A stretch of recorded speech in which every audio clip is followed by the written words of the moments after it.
Let's get into it, baby.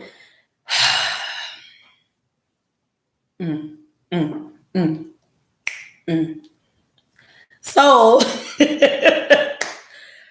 I have set myself free from my breakup. Um, I just want to talk about like the process that you go through when you have decided to set yourself free.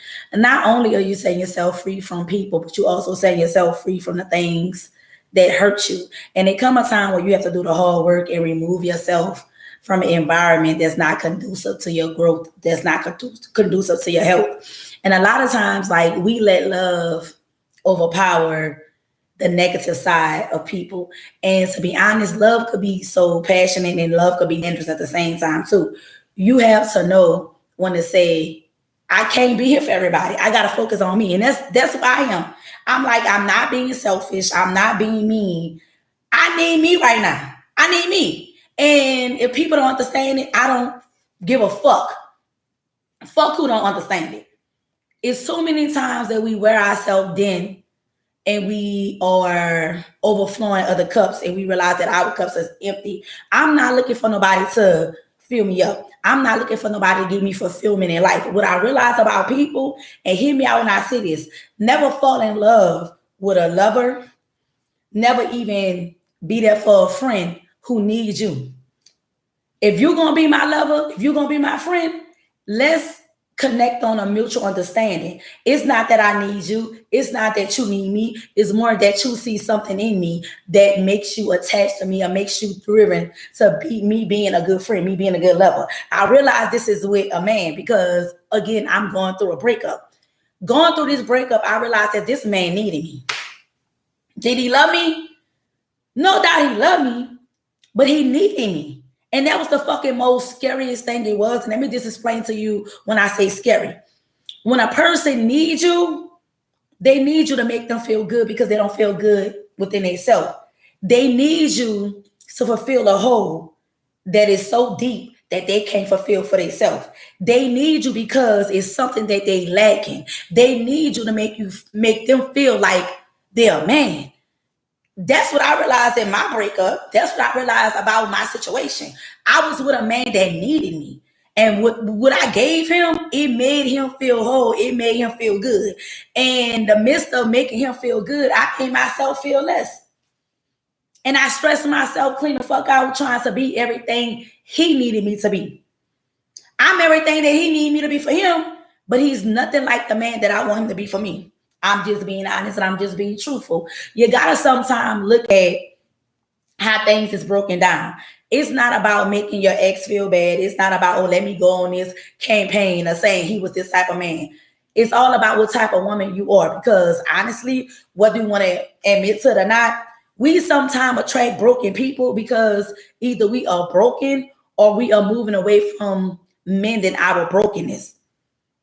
Because people think, I don't know why women think blessings. I don't know why some women think, oh, well, I'm healed.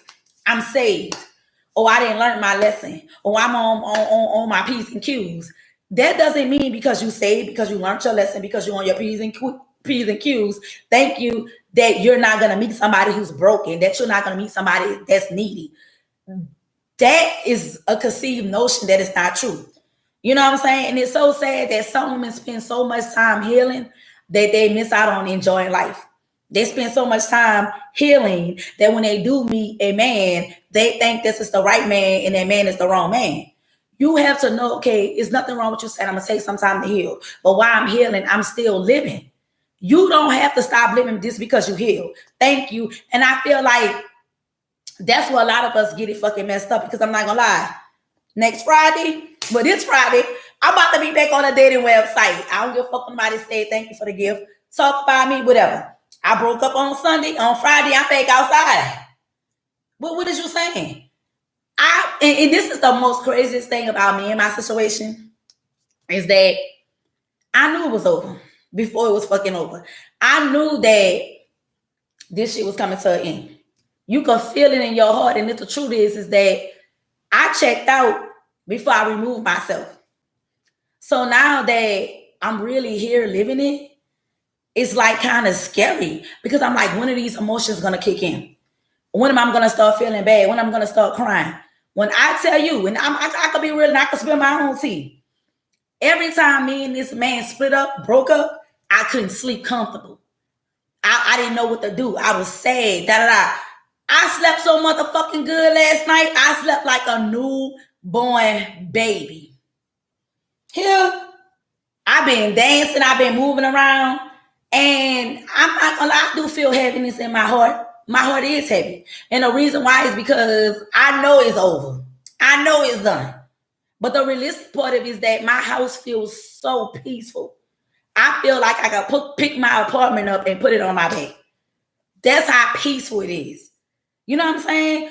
Hey, when you get in a place where peace is no more desired, that's when you know it's an issue. And peace wasn't desired. It was more like he nitpicking. What's up, Tracy? He picking with me. I'm picking with him. Let's he would say. And I was like, okay, what we at now? And here's the thing too, because I'm talking about my breakup, so I'm inserting him from time to time. When I tell you, yeah, Miss Aretha, I let it go. I let it go, ho. I let it go. I just had to I could even see my smile. I could even see. I'm shining. I'm glowing. Don't get me wrong. I am hurting. Thank you for the follow. Because it's done. It's over. And I'm like, damn, it ain't gonna be no more of us. But then at the end of the day, I'm like, it feels so good. Thank you. And don't make me cry. Don't make me cry. It just feels so good letting go because it's so hard to let go. And I talked to him yesterday, right? Been on contact and celibacy for a year and a half, enjoying learning me. I don't know about no contact and I don't know about being celibate. Because this kitty like to get scratched. This kitty like to say meow, okay? Now, Denise, I'm going to be honest. Denise. Is it Denise? Denise. I'm going to carry myself like a lady, but I'm going to be outside like a hoe. You get what I'm saying? I'm going to carry myself like a lady, but I'm going to be outside like a hoe. I'm too beautiful. I can't let this chocolate go to waste, girl. And I'm not going to let it get stale in the refrigerator because I like to put my chocolate in the icebox so it can be crunchy from time to time. I feel like this. And it's the people who've been watching me for a very... Thank you, Kiss. The people who've been watching me for a very long time, y'all know I've been going through this with this man. I've been going through this with this man for a year and almost a year and a half. You don't think as a woman I kind of knew that this wasn't where I wanted to be at? As a woman, I knew that wasn't nothing gonna really come out this because I kept on pushing for something that he wasn't pushing for. I was pushing for a relationship with his kids. I was pushing to understand the finances so we could build. I was pushing to understand him. Everything I pushed on, he fought me back on, and it hurt. So now that I should be hurting, I should be crying, it's almost like I'm grieving a breakup that I've been broke up from. So the hard part has already been there because I was living and sleeping and eating with the worst enemy. Okay. So now that he's removed, I just have to face reality and say, okay, what we doing next? And that's why I refuse to take all my fucking time and cry over a man. Now, I'm not saying everybody's process should be the same. That's not what I'm saying. But I will say is, to a woman, it's more of us than men. So my thing about it is, why do I get your head in the game and say any, many, money, more? I want you to be my hoe. Okay, what? I'm a bachelorette. I stay in a very nice area. I have a very nice apartment. I was just saying that I'm going to apply for my 2-bedroom, but I don't even know if I want to revamp my apartment. You know what I'm saying? Because before he came back, it was so chic. It was so nice. Even he was like, oh, I like it. I like it. I like it. We got the dogs. They messed up my ottoman. They messed up my rug, and they messed up my sofa. So everything I had to literally throw it out. Like the pieces that made my living room go boom, I had to throw it out. Now I'm like, okay, now that it's me, I want a refresher. Like I was looking at, I need to buy another nightstand for my room, which I don't really need one because it's only me. And I need to buy another dresser for my room, a chest of drawer. Like, I'm literally, y'all would think that I just had a divorce. Y'all would think that I just moved out with him and now I'm restructuring my life. I'm literally revamping who the fuck I am. Because I was with somebody who, like a Debbie Downer. And let me just say this soon. I'm going to say this again. Pay attention to the needy motherfuckers. Pay attention to people who take versus give. Pay attention to that. Because I'm being honest, to tell you the truth, I don't want no takers in my life no more. I'm sorry. I don't give a fuck if you're a friend, you're a lover, if you family. I don't need you to be in my life if you just gonna be a taker. If you're not gonna put anything in my life, if you're not gonna fill my cup, if you're not gonna pray with me, hold my hand, I don't need you to be around me. I'm really not, because I'm looking at it like, when you have a good heart, that's when you get fucked over. That's it. And it's so sad. Now I see why it's so many angry ass men. Now I see why there's so many angry ass women. Because people get tired of being played with. But here's my thing too. You can't go around and put all that hurt on this person. I'm going to say this and I'm going to keep on saying it. It's not one man's job to heal you from another man. It's not a female job to come and save you and you ain't got shit as a man. It's not a female job to do something that the other female wasn't doing. My right hand to God, if I'm lying, I'm flying. I asked him this the other night and somebody was like, well, why are you comparing yourself to another woman? Bitch, I wasn't comparing myself to another woman. She made me motherfucking so mad. I cussed out. I don't think she gonna be back no time soon. I don't give a fuck, okay? So I asked him this Saturday morning. I said, I want to know, how did your ex-girlfriend Kim cater to you? How did your wife cater to you? And he was like, well, what you asking? I'm asking a question because I want to know, you got me doing so much for you. I cook and clean. I buy your clothes. I treat you like a fucking king. And I'm trying to understand, is you used to this? You used to a woman catering to you in a sense? I really wanted to know that. It wasn't that I was trying to compare myself to another woman. I was trying to compare the sense of how this man is versus being with me versus being with other women. Come to find out, the ex-girlfriend couldn't compare to me. The wife couldn't compare to me. And I realized is that why I'm even comparing myself to do this for a man. I shouldn't be compelled to do this for a man. Now, yes, this man was paying my bills, right? So in my head, I'm like, okay, well, he paying the bills, he doing this, he doing that. The shit felt good, right? And so I realized, and I have to be honest and tell my truth, and so I realized he ain't doing nothing that you can't do. Clock it. He not doing nothing that you can't do. But you so busy talking about me. I'm so busy fucking up my money, spending my money, but I'm spending my money on me and him. Catch that. We gonna catch that. And I'm like, okay, so when my money, my for sure money, which was my unemployment money, ran out, and me and him went to getting into it, I always made sure that before he gave me anything for my household, I was always good. I had money to put food in my own refrigerator. I had money to pay all my own bills. Everything he gave me, it was a recipient for me already paying everything. So he thought he was paying everything, which he was. But then at the end, like, I'm going to say, started like maybe in March, I started to do things for myself because he was throwing things in my face. So I was like, fuck it, I'll buy my own soap powder. I'll go put food in this motherfucker for me. Fuck it, I'm going to show him that I don't need him that much or whatever. And it made me feel good to help. But then again, it wasn't doing out my heart. It was that I'm going to show him that he can't little girl me. He can't make me feel bad about the shit he's doing. So then when the motherfucker almost lost his job because he was suspended for 3 weeks, mind you, he gave me $400 at the beginning of March. No, at the beginning of April. Only got $200 this month. So within the last 2 months, you have only given me $600. And mind you, 2 out of 6, I wound up giving him back to get his car out the Toyo. So you might as well say you only gave me $400 fucking dollars. So who's been carrying this bitch? Who's been taken care of? I've been taken care of. And another thing too, he kept on threatening me to leave. And I think that he was being so disrespectful and so spiteful because he thought I needed him. And I kept on saying, bro, I really don't need you. I want you. I don't need you. See, that's a difference. When a motherfucker needs you, they put up with too much. And I think he did, like, I'm over trying to drag for him because I've never done it. I'm in my healing season now. You get what I'm saying? He didn't have anywhere to go. Part of me wanted him to stay here because I love him. Part of me wanted to stay here because I wanted to be supportive of him and who he was.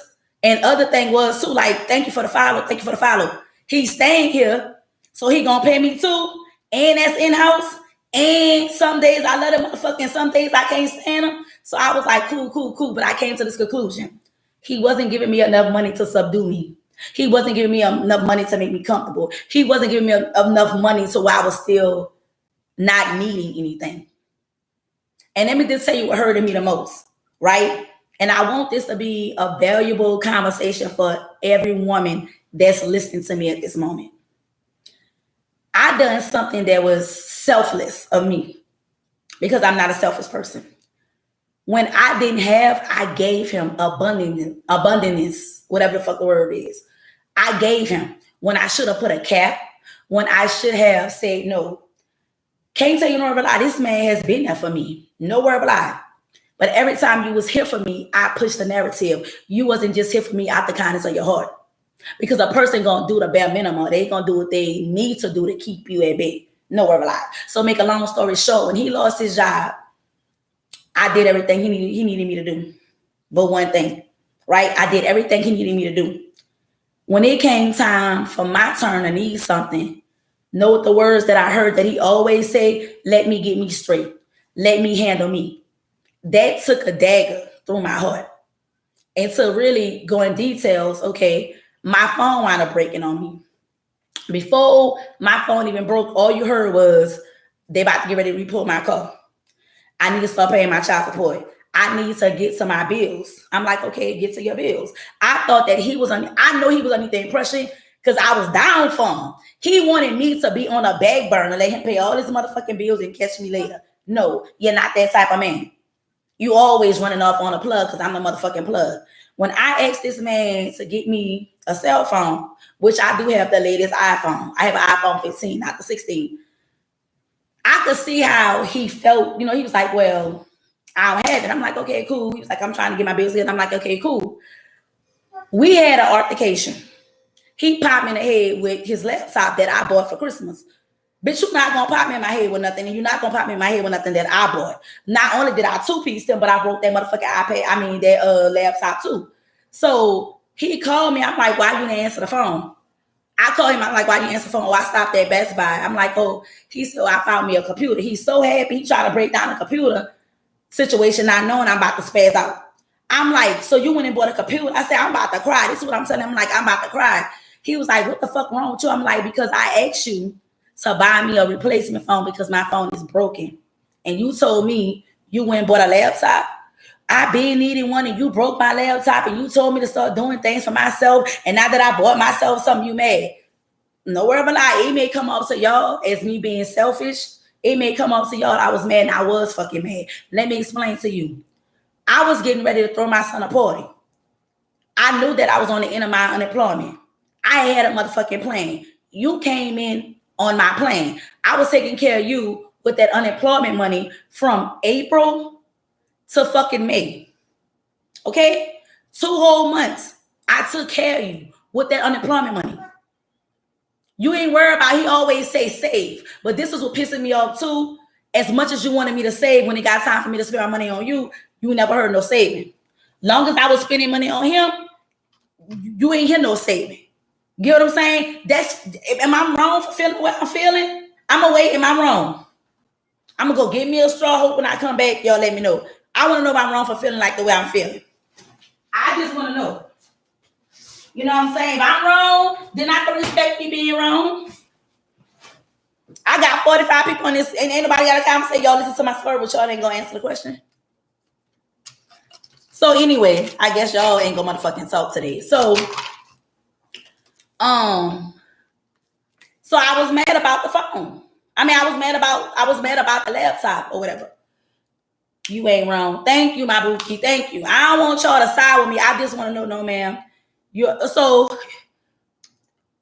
not wrong or selfish. Thank you. So I'm like, okay, well, you bought the laptop. And he kept on saying, like, all I kept on hearing this man say that he had to catch up on his bills. So my thing, if a person keep on telling you got to catch up on your bills, how can you go make a luxury purchase?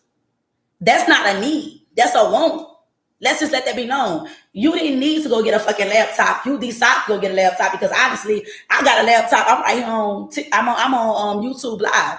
So if you wanted to use a laptop, you could have used my motherfucking laptop. Okay, cool. So he wound up saying, "I give you the fucking money. I give you the fucking money." He gave me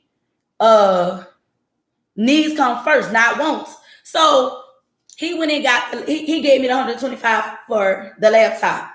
I mean, sorry, y'all. Sorry. He gave me the $125 for my phone, which I didn't even know. Baby, when I tell you, Miss Aretha, it doesn't make any sense. So listen to this, y'all. Let me just tell you who I was dealing with. We're going to wrap this up. I'm tired. I'm about to fuck your head up with this one. He gave me the $125 for my phone. I thought it was $125. I didn't know that the phone is $225. I was like, you know what? Fuck it. I ain't even going to worry no more. Girl, we was in a store Saturday night. Let me drink some water before I tell y'all this. I'm about to fuck this up. I'm about to fuck y'all up with this. Now, mind y'all, we had an agreement on every week he would give me a couple $100. Every week. Every week he had to give me a certain amount, which was a couple $100. Okay? That was the agreement.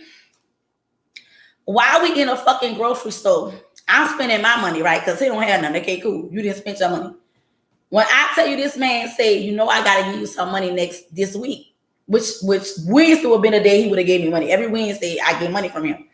He like, I'm not gonna give you the amount that we agreed on this week because I didn't get no overtime and I gotta catch up on my bills. So I'm like, what? Guess what this bitch tell me? Guess what he tell me? Girl, when I tell you cold-blooded here, this man sells me the money that I gave you, the $125, I'm going to deduct it out the money I got to give you. Huh? Let me repeat this again to y'all. Remember, he gave me $125 to replace my phone. Turn around in a grocery store. He gave me the $125 on Wednesday, last Wednesday. Turn around this Saturday in a grocery store and say, that $125 that I gave you, I'm going to deduct it out the money I already gave you. So you mean to tell me, if I got a need, you going to deduct the need out the rent money, out the allowance that you're going to give me for staying here with me? Okay, my right hand to God, I put this on my mama. I ain't cut up in that stove. I ain't standing in that stove. I asked the question. I say, so you going to give me how much? I said, okay. I left it like that. Y'all don't tell me that I was already dealing with the fucking breakup before I was already broken up with him. You know how many motherfucking strays I caught? How many arrows I caught? Bitch, Cupid was not my motherfucking friend. And if y'all want to go get Cupid, we ride it. If y'all want to go get Cupid, we ride at dawn. Who want to see? Miss Aretha need to be with me going get Cupid. Denise need to be with me going get Cupid. Who else had to deal with a breakup? Who else on a celibate journey? Who else on some journey like I ain't about to play with another ninja that come my motherfucking way? We ride at dawn. What's up? What we meeting up at? I don't know, to be honest. Miss Aretha said she down. Let's go get her. Period. Samantha said I'm down. Look, we gonna look. Cupid, I'm sorry, but we about to put plop, plop. Cupid going to say, bitch, stop throwing them motherfucking empty ass arrows. The next time Cupid strike me with an arrow, at least, if this can't even be my man, at least give me somebody decent. I'm gonna be honest and I'm gonna say, y'all, and me and this man just did this. We just broke up for 2.5 months last time. This is infinity. This is forever. This ain't no let me get back. It's just now. I was just thinking about, I said, maybe down the road, I check on him. I don't even think you down cool. I don't even think I want to check on him. He took your kindness for weakness. He knows exactly what he was doing. He did. I'm gonna be honest, because let me just say something. One thing I'm not gonna do, I'm not gonna paint him out to be the bad guy. You know what I'm saying? I'm not gonna paint him to be out somebody who just clearly fucking you over. He had intentions, but I'm gonna tell you like this: we have to stop giving so much of these men. Thank you. I'm gonna tell you the truth. He couldn't love me. He even told me, he said, I can't afford you. Let me explain something to y'all. I'm a very materialistic woman at times. I like to dress I like to step. That's not your responsibility to keep me up. You know what I'm saying? I ain't lie, I was a cat woman. Nails done, Like one day he was riding past the beauty store. The beauty store was going out of business. He was like, babe, you want some stuff for your hair? The lashes that I got on, the shit that I'm using now to do my hair, he got all that. But my thing about it is, I'm be honest, and I remember the day he got it, me and him was into it. I feel like for me, all the nice things that he done for me, he done these things to make me gravitate to him. He done these things to woo me over. I got 61 people on here. Come on, show me some love. Show me some love. Come on, boom, boom, boom, boom, boom. Sure, and I need my daily heartbeats now. I need my daily heartbeats. So, I mean, thank you for the follow. Hello. It was just a lot. Thank you. And it's like, I need my 11 daily heartbeats, y'all. I need 11 daily heartbeats.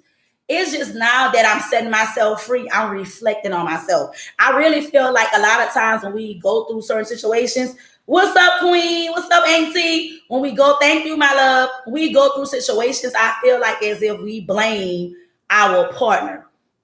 Do y'all think, and this is a conversation we need to have together as women, like, I'm gonna need help with this motherfucking breakup, okay? So if y'all motherfuckers gonna sit on here and listen to me talk, exit stage left. I need some communication, and y'all can keep it 100 with me. Don't sugarcoat nothing to me. Bitch, if I cuss you out, just know this who I am. I love you. If I start crying, don't worry about it. It's happy tears, sad tears. I'm all over the place. Okay? Bitch, this is some real life. This real time. I want to know. I just really want to know, because I feel like we as women don't hold ourselves accountable. I feel like we don't hold ourselves accountable. And what I mean by that is that people hurt us, and then we say, well, he done this, she done this, but we don't hold ourselves accountable about inserting ourselves with people who we know don't mean us no good. Thank you for sharing. We got to say, you know what? I saw the red flags. I ignored them. I saw the way he was treating me. I ignored them. I thought that I could love him, and I thought love would fix him. Who is guilty of that? Who gonna really take responsibility of putting themselves in these areas? Who gonna really say that? Because I feel like for me, I'm guilty of that. I don't know about y'all. Stop. I'm very much so guilty. I'm guilty of loving a man that I know, in comparisons, he wasn't able to love me fully like I love him. And now, when it's all said and done, I have to now heal myself. I have to rebuild myself. I have to restructure how the fuck I feel. And it's not an easy thing knowing that, damn, I love too hard. I gave too much. And people be like, well, don't blame yourself. Don't blame yourself. It's really not, I don't know how, you can't sugarcoat it. If you don't blame yourself, you're taking accountability. When you don't take, it's hold up, let me slow it down because make it make sense for myself. When people say don't blame yourself, it's like, to me, they're saying, don't take accountability. Don't have self-awareness. Don't tell yourself the truth. Put it all on him. But we got to admit that we could have left a long time ago. We stayed. What was keeping us here? Because me and him got into it one night. And I said, why do you stay with me? Because I just had sort of disgust on his face. I just sort of disgust. So I was like, why you stayed? And he was like, why you stayed? And I told him, I said, well, I stayed because I love you. But the thing about it is, I don't really have to leave. You don't want to have to remove yourself from me. We in my shit. You know what I'm saying? But I had to be honest. I knew why I stayed. I stayed because I love him. I stayed because he had a place to stay. I stayed because I'm helping him. He helping me. That's why the fuck I stayed. Thank you, TD. That's why I stayed. Yes, ma'am. I'm going through this. This the same thing right now. Oh, I'm sorry about that, Kathy. I lost my husband. That vulnerability opened me up for the type of man I vow not to deal with. Ooh. Ooh. Ooh. Oh my God. So Denise, you was vulnerable. Denise, I can't deal with you right now. I can't even clock your teeth, Denise, because baby, I gotta clock my own teeth. But I will clock this, Denise. You wasn't an easy target, baby. Ooh, you about to make me start crying, Denise. Denise, I won't cuss you out, okay?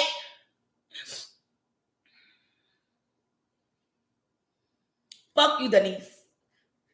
I'm going through something similar. Baby, it's waiting to exhale on TikTok, okay?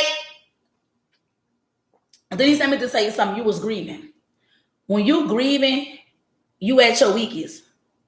Get what I'm saying? So do not feel like as if you was an easy target. I say this, I don't know when you came on here, but I'm going to repeat myself. I'm going to have to repeat some of the things I said.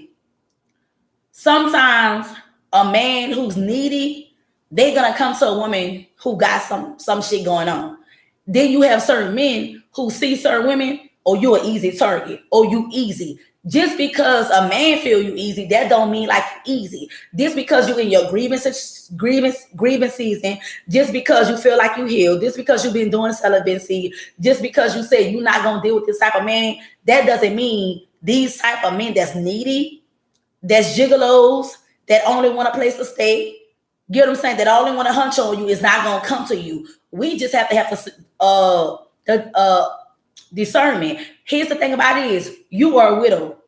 Just like so many women who are not married, we so used to the physical touch. We so used to having a man around us that we don't know how to sit down and be one with ourselves. We don't know how to sit down and be in a relationship with ourselves. Look at me. I'm going to clock my own fucking tea. I just said I'm going to give myself a couple of days and I'm going back on the dating website. Is that healthy? Yes and no. I'm going to tell you the truth. I can't sit up here and fucking lie to you. I can't lie to you. I got to be real with myself. But I can be honest and say, I'm not looking for nobody to replace him. They may have been your situation. I don't know. Call me out. Tell me if I'm right or wrong. You might have was looking for nobody. Let me say this the right way because I want to be respectful. You wasn't looking for a replacement as your husband, but you wanted somebody to be inserted into that role because you were so used to being with somebody. The problem is we want companionship, and that is something we're lacking. And that's why we got to learn how to be our own companions. That's why we got to learn how to love ourselves. Like I decided, I was doing this already. I don't know if some of y'all remember. Tuesdays is my date night. Tuesday's gonna be my date night for myself. Tuesdays, I always go to the movies. The movie only fucking $7. I'm going back into that shit. Every Tuesday, I'm going to the movies. Every Tuesday, I'm putting on some clothes, putting on my motherfucking Sunday best, and I'm going outside. The movies is that's $20 every Tuesday. That's $80 to $100 a week, a month. That's not a lot of money to say. The movie is $7.50. Let me buy me some popcorn. Let me get a drink. That's your $20 right there. Just to give yourself an outing, just to make yourself feel good, just to say you've done something for yourself. We gotta learn how to date and love ourselves. And not saying that you wasn't doing it, but you have some men, they looking for the sign on our head because we have a sign of, oh, we're vulnerable. Oh, I need some DICK. Oh, I'm a bad bitch. But the money ain't even what I'm after. I just want to be seen as a bad bitch. Then you have some women that's, oh, I'm a bad bitch. You gotta give me money because guess what? That's where I'm at right now. Call me what you want. I don't work for Uncle Sam. I don't have a 9-to-5. I get it how I live hustling. So my thing about it is the new man that's coming into my life. Huh? You ain't got nothing, bitch. I gotta go. And I'm getting to the point. I don't want to go out to you. Sorry, bitch, my back already big.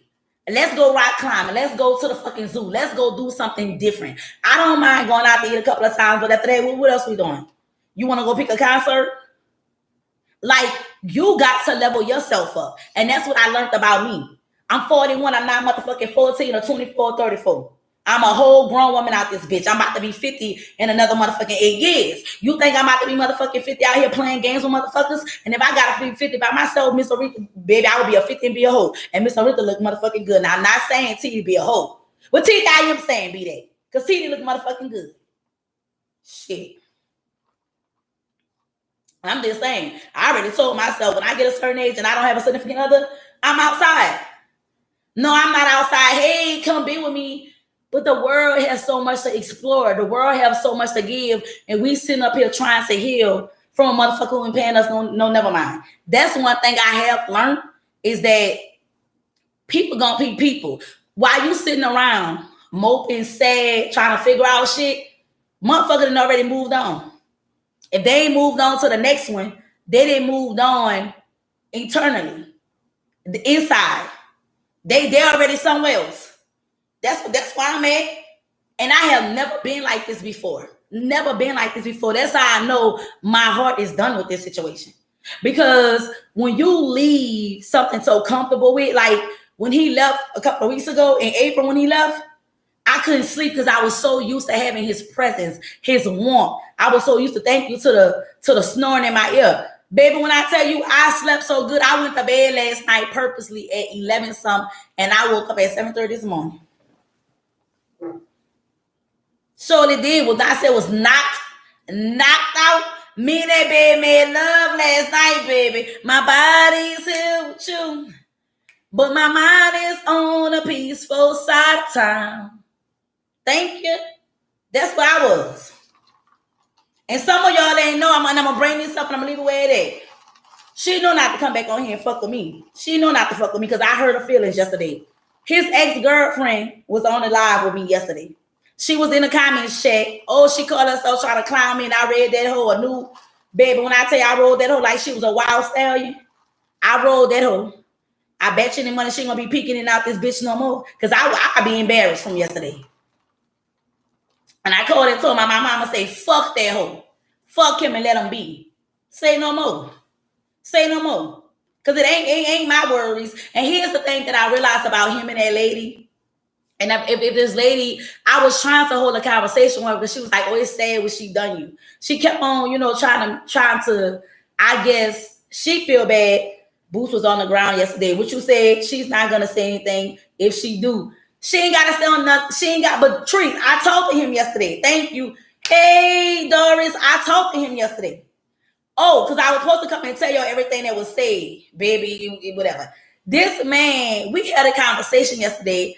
And I love your new podcast setup. Thank you. I done a podcast yesterday. I'm gonna do another one tonight. I'm just so full of life, y'all, that Burton has removed from me not to really do what I want to do. So me and him had a conversation because I did Happy Monday. I called him. And I said, oh, so you were staying with that bitch in October? Man, let me tell you how it happened. He broke it down to me, which he be lying, she be lying. So I don't really know. So I got a piece and believe my own scenario. I do believe this. Listen to this. I think he is a user. He is a gigolo. Did he use me? Yes, he did. He used me for what I wanted to give to him. He used me for what he knew that he needed from me. He needed a strong woman. He needed a woman who was going to love him and show him what love was. And guess what? If God made that my chapter to do, if that's what God said, I need you to do that, you a servant, that's what I did. And I'm not going to regret it. I don't regret loving him. I regret the hurt. I regret not being able to let him go when I should. Gotta tell my truth. But one thing, guys, I realized is that this lady put him out in July. She harassed me even after I broke up with him. So when she said, listen to this, when she said, oh, I let him, he left, and she didn't say she put him out. He said he left in October. You never put him out. Let's just clear this up. You know what I'm saying? I always speak my truth. If you have a man that you know that's constantly dealing with other women, I'm the other woman. This man is constantly dealing with me. He even said that this lady stated, you in love with her. Go be with her. That's me. Cool. Why would you let this man keep coming in and out your house as a woman? I'm not at all trying to make her look bad, but she tried yesterday to make me look bad so bad. Bitch, she couldn't make me look bad because I tell my own truths. I spill my own tea. I own myself because you can't make me look bad about what the fuck I'm enduring and what the fuck I'm going through. When he told me yesterday, he said, when I'm dealing with you, I block her. The only time I unblock her is when I'm not with you. He says she always calling me, always looking out for me. So what I piece together in both of their conjunction of conversation, you know he a needy ass man. You know he need a place to stay. So the only way to gravitate him to you is you open up your door to him and you entertaining his pity party. Bitch, I ain't going. Ain't doing it. Ain't doing it. Ain't going for it. It's not what I'm going to do. You know what I'm saying? Oh, you was on there yesterday? Thank you. Because she tried to play with me. And I was telling my mom, I said, Mama, this is a 55-year-old woman. I said, Mom, I was trying to be respectful, but once she started playing with me, I forgot that bitch was, I forgot how old she was. No word of a fucking lie. I'm 41, he's 52, she 55. I don't give a fuck how old none of y'all are. I respect people. I'm not going to respect you when you call yourself trying to make me look motherfucking bad. You're not going to make me feel bad or look bad, and you're not going to try to little girl me in front of my motherfucking people. You're not. These my motherfucking people. I've been telling this story about you, about this motherfucking man for a whole fucking year now. So my people know I'm not lying. So my story add up. I never once had to go back and clear up any motherfucking thing. Hey, CC, my story was I've been saying that. Then the thing about it is, you the same bitch.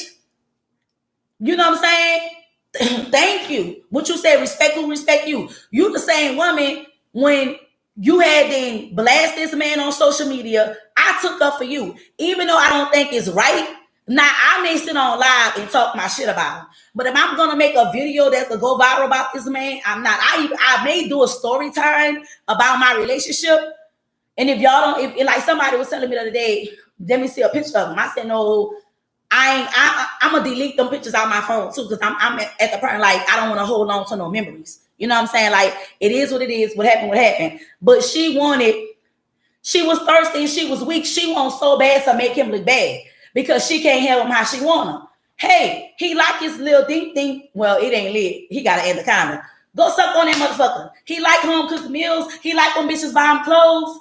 He like when you rub his motherfucking head. He like when you put the fucking Bengay on his motherfucking back. Bitch, do that. Do that.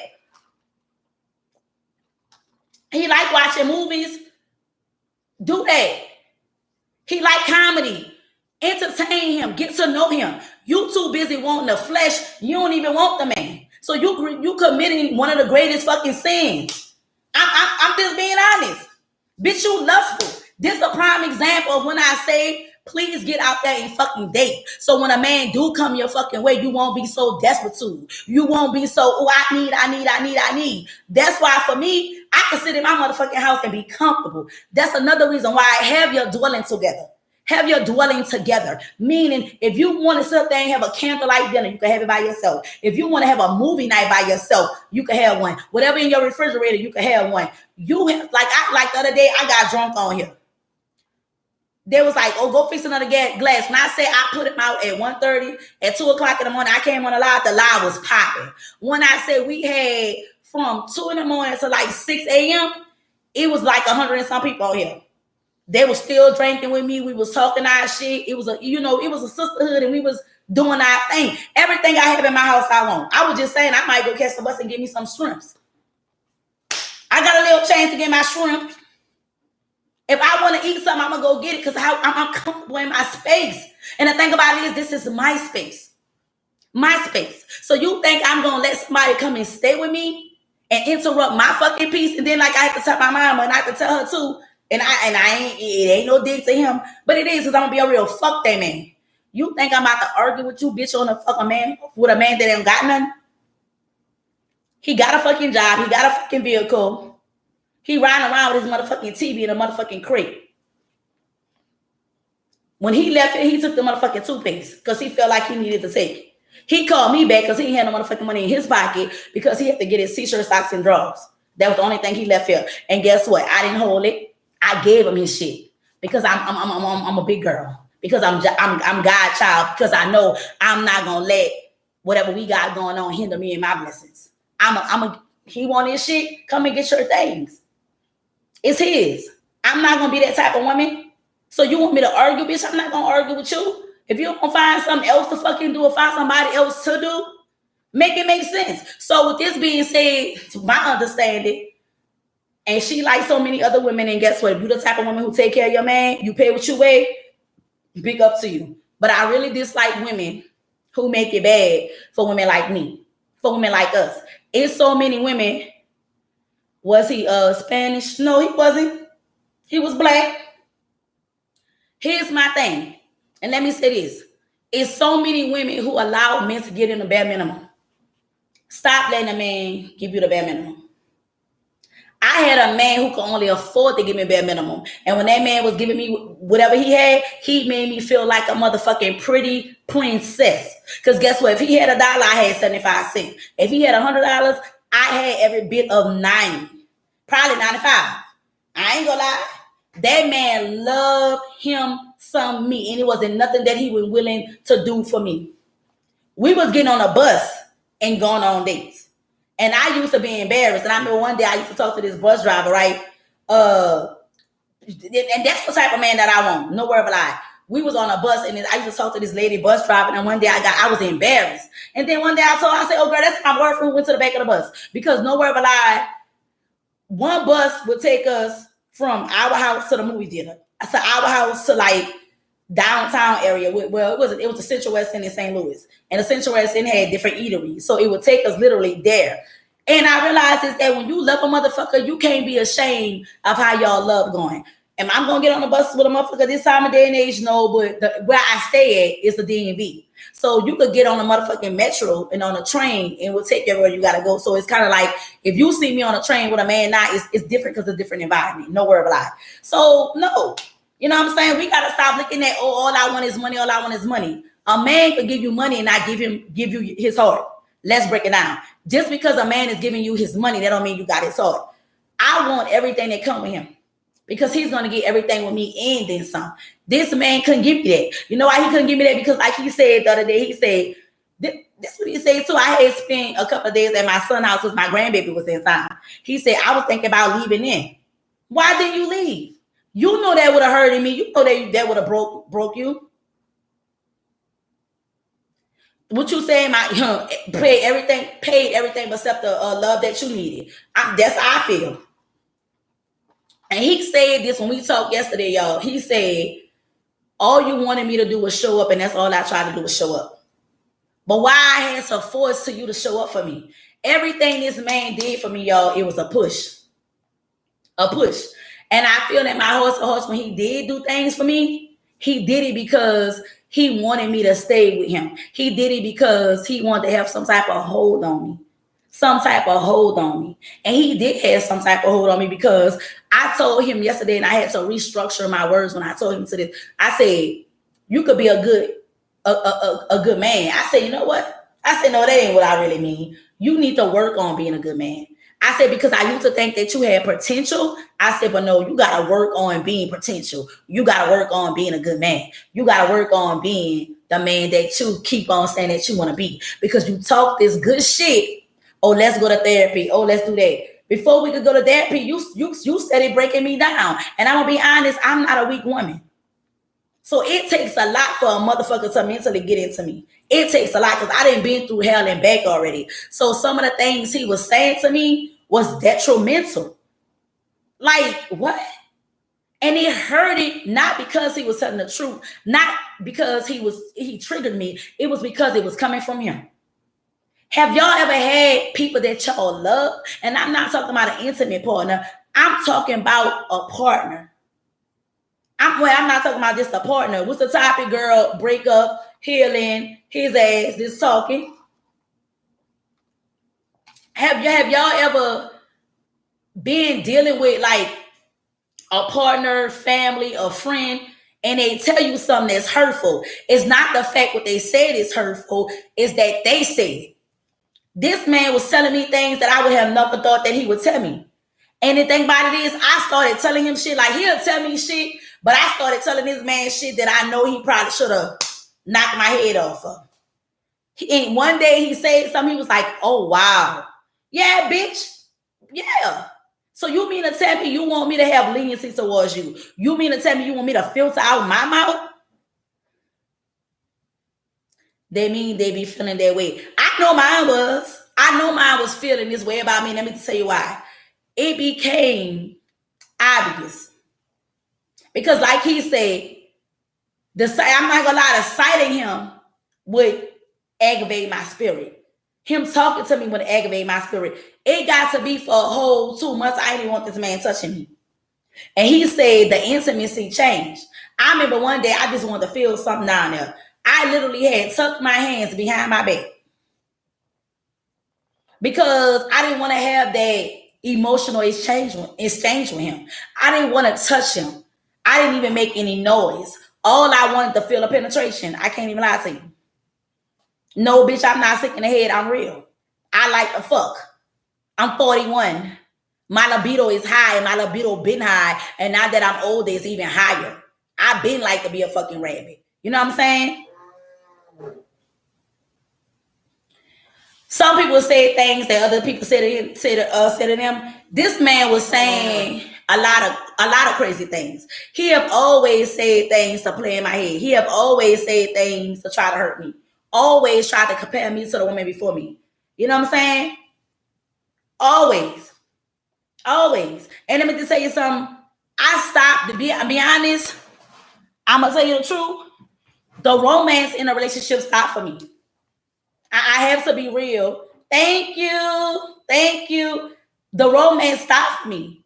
And when the romance stopped for me, it was more like, okay, you're a piece of meat and I'm gonna utilize you. You know what I'm saying? And I stopped being attracted to him. I don't know what's going on with him. He had then lost weight. I really just think life is kicking his ass, but I'm going to say this, and I say this clearly to any woman. Any man. There's no men on here, but it's all women. When you mistreat people in life, when you do people wrong, karma and God got a way of dealing with you. So I don't give a fuck who didn't hurt you, who didn't misled you, who didn't did something that they shouldn't have done. Love them people still. I'm about to go and say love on them, but no, that ain't what I want to say. Love them people still. Even if you got to love them by fault. Don't wish them no harm. Let them go peacefully. That's what I did to him. And let me just tell you something. I was just telling my friend, she on here, give grace. When I decided to let him go Sunday night, it was just Sunday morning in the wee hours, he had to leave his Sunday night at 1:30 a.m. I couldn't do it. I was the most peaceful goddess it was because I'm a black goddess. Baby, I was just like, you might have thought the song was humming in the back of my head. You might have thought the symphony was playing. You might have, baby, when I tell you I was like an angel. I said, take whatever you need to take. I'm going to help you. Can I please? Hello. I was like, can I please have my key back? Here he go. Like first he was big and bad. Okay, can I take this? Okay, thank you for helping me. What you wanted me to say? No, babe, you gotta go. See, when a person no longer put a lot of energy into something, and when you use to somebody being like me, I'm confrontational. Nowhere will I, even when I'm not trying to be confrontational, I'm conversational. You know what I'm saying? So you got somebody who don't mind being hostile. You got somebody who already didn't put their hands on you. You got somebody who don't give a fuck. Change. That's when you know, oh, I think I done fucked up. Thank you, my love. Oh, I think I done fucked up. Oh, I think she's serious. Even my children know that. Even my children know when I stop speaking and when I go into this either shell or to this different person mode, you might as well call it quits. Either I don't want to have a conversation with you, I'm over it, or I'm really about to show you better not to tell you. And when I say that, no negative. Because I really feel like I'm gonna be the leader. And that's what I was trying to convey to him as being a man. I'm like, you keep on saying all of a sudden that you want to do the therapy thing. You keep on saying that you're ready for peace. You keep on saying all this and that. So if you feel like this, be the lead. And I learned in any confrontational situation, I learned in life, when you lead a situation, people are more willing to follow because they seeing the example that you set. This bitch gonna tell me, well, I need you to write on a piece of paper what you trying to fix about yourself, this and that. I say, I don't need to do that. I didn't already done the job of going to counseling. I didn't already was told from my therapist, who's licensed the same way yours is, because he got a therapist now too, that I have matured in a lot of ways. I didn't sit on here on TikTok and got the healing understand that I need, because I had people to tell me, hey, you need to calm the fuck down. You need to change. And I have also helped so many women telling my story. And now when I talk to people, I don't even talk to people in comparison and relatable to what I've been through. I talk to people as being like, okay, learn how to control yourself. I keep saying this. I want to go get my life coach's license. You know what I'm saying? That's why I'm able to distract certain negative entities. That's why I'm able to not get into it with people as much. Now, when I'm confrontational, sometimes I like to be confrontational in display. Y'all know I like to cuss y'all, I have a good time and have fun. Anybody who's been on here know that she don't mean no harm. She just having fun. That's who she is. I'm so tired of giving negative energy to people, and I'm so tired of running on my own parade by giving people somebody that I don't want to be no more. I don't want to be this big bold bitch anymore. I want to be big bold and have fun. I want to be that lady of many colors, the lady that you don't know what she gonna say out her mouth. She just a ball of firecracker. She just a real ass motherfucker. If you want to put bitch on it, put it. I don't care. But I want to be relatable for positivity. I don't want to be relatable because I'm always got some shit going on in my life. You know what I'm saying? I want to be relatable because I made it out of my storm. So when somebody try to tell you, oh, you got to fix something with yourself, maybe it's you need to do the fixing. Maybe it's you. I have no problem with taking accountability. I have no problem with saying I'm wrong. And that's another thing. Every time we got into it, I will always not just I'm always the first one to apologize, but I'm always the one to recognize my wrong before you even have to put it out there. Is that not maturity? Is that not growth? Is that not self-recognition? Is that not taking accountability? But yet you want me to sit down write down on a piece of fucking paper what I need to fix about me. You're the fucking problem, not me. Because every time I sit down and talk to you, you're reflecting. You're reflecting onto me and deflecting. And it just was like too much. And yesterday when I saw him, it looked like he had tears in his eyes. It looked like he was so worried. It looked like he was unsettled, no fucking peace. Nowhere but I. And when he saw me, I was just as bubbly. He even tried to talk shit. I said, go. I said, we done now. I said, why are you talking to me? I swear to God, I was so animated. He started talking shit to me. I said, go. I said, we not together no more. What is you still doing? Even when I called him, because he had to come get his shit and we talked for a little while, he was on this shit. Let me explain myself. I say, what are you talking about? Why are you telling me all this now? The lady already said that you were staying with her. And he explained to me. And I was like, I just called you to let you know it's so funny how she found me. So here's the thing. I don't like the word confirmation, right? But I know I'm going to say when God show you signs, take it. I feel like when I tell people peace, be still, that's what I mean by that. I had to learn that. I asked somebody and they broke it down and they told me what it meant. Friday night, I got down on my knees and I prayed to God to remove him. I got down on my knees and said I didn't want to be with him no more. I said it, no word of lie. It's so funny. I decided to put him out Saturday night, the wee hours of Sunday morning, however you want to call it. And all of a sudden, I'm on live on Sunday. And this lady pop about the motherfucking blue. I've been looking for to go find her page because I have a page. Matter of fact, I'm about to put it up. Y'all go find, I want to find her page because I want to go look. I can't find her page. Let me see. I can't find a lady page. So I had wound up screenshotting her page yesterday and I went to go do my investigation. Let me see. No, this is not it. Hold up. Shit. Hold up. I got to turn my camera around so I can see it. So I went to try to find her. I don't think we're going to be able to find her. Ooh, that's an ugly picture, y'all. Ooh, that picture is not. Ew. I went to try to go. Lord, I got y'all looking at the house. Y'all know I got a dog, so I got to always keep my mouth out. So I went to try to go find her because I wanted to see, like, I wanted to see the T on her. Like, nowhere but I can't find the name. Like, I went on my other page to try to find the name. I can't find it. Maybe I'm blocked on that page too. I don't motherfucking know. And I got another burner page. I got to find that page because whatever. I went to try to go find her. So, like, yesterday was just a whole bunch of, like, I guess you want to say confirmation. It was me. Get down. It was me praying for, it was my prayers coming true. So that go to show you, if I get back with him, I'll be the fool. If I get back with him, I'll be desperate. If I get back with him, that will really be me not loving myself. And I'm going to tell you why, and I've got to be real with y'all. As much as I love him, I can't keep on as a 41-year-old woman. I'll be 42 next month. Let somebody keep on taking my joy. Just imagine if I would have stayed with this man another year, 2-3 years. Face probably wouldn't even be this pretty. Because life tells sometime in your face.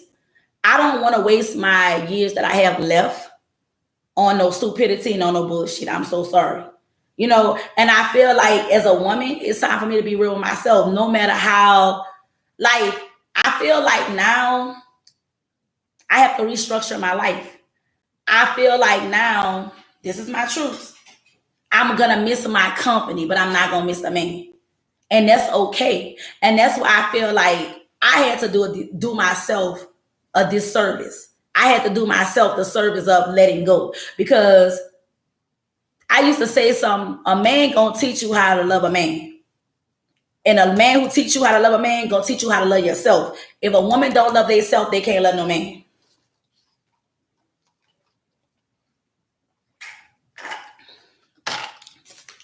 Y'all want me to break it down what I mean by that? I can break it down.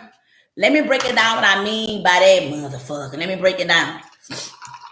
In order for a woman to really love a man, she has to love herself. She has to love herself enough to say, this man is not the man for me. This man do not mean me no good. That's what loving a real man do to you.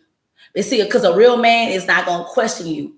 A real man is not going to make you question yourself. A real man is not going to break you down. A real man is going to bring more to you than he's going to take from you. And when he do take from you is the need of you fulfilling him just being who he a man. A real man just like his ego to be stroked. A real man just like the support of a fucking woman. A real man just want to say they got a fucking woman who they know that they can rely on, depend on. That's what a real man do. And a real man not going to sit up there and hurt you purposely.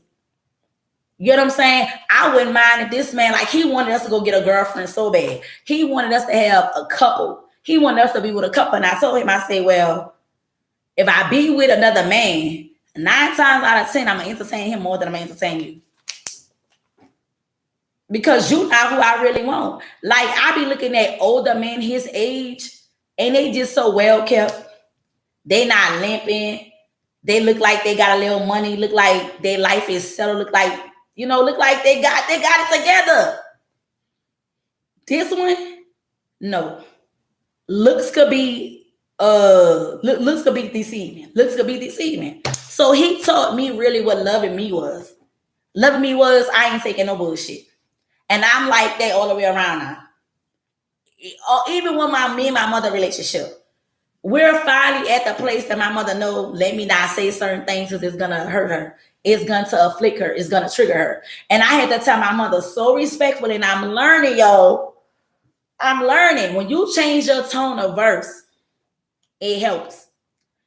The last time me and my mom had like a little, you know, dipping and dabbling, I was like, Mama, I don't like when you say that to me. I said, when you said it to me, I feel like you belittling me.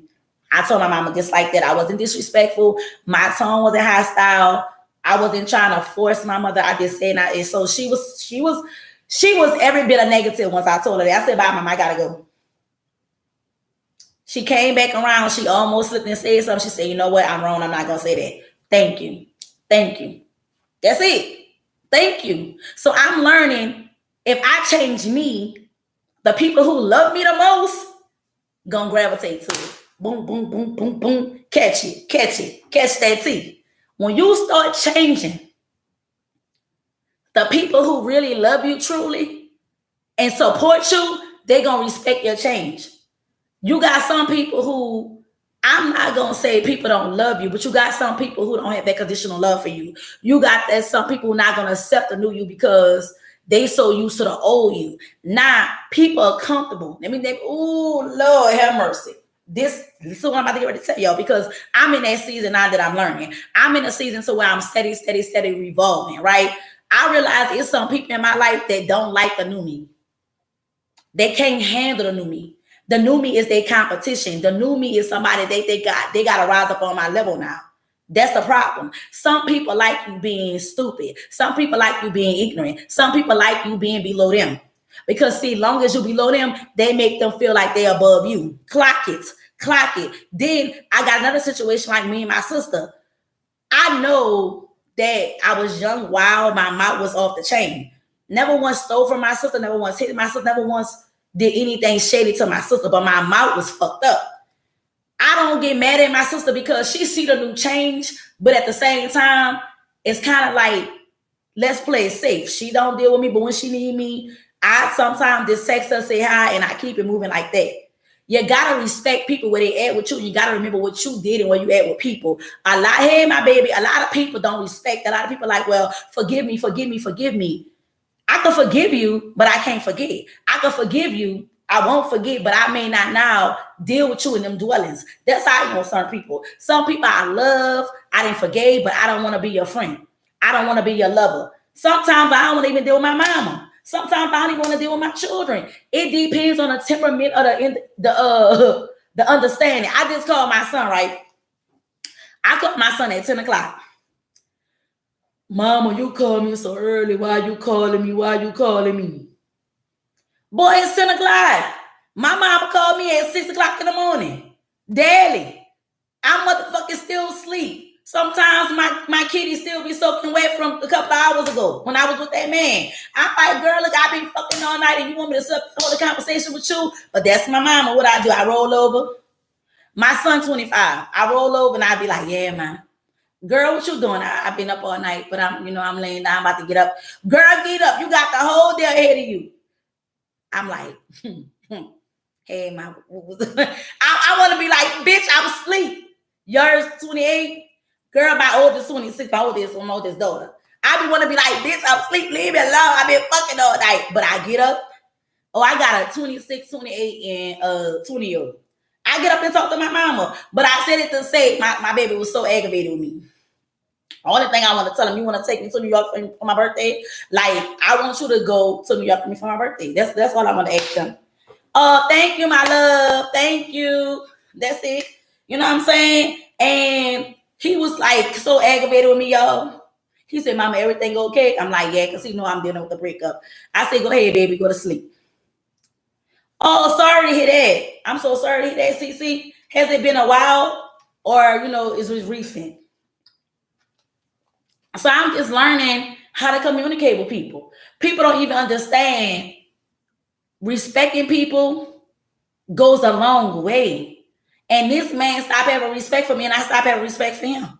And I'm gonna be honest, once you're with a lover and things start going downhill, it's hard to get back on track. It is so hard to get back on track because things then went so far that you don't know how to wheel it back in.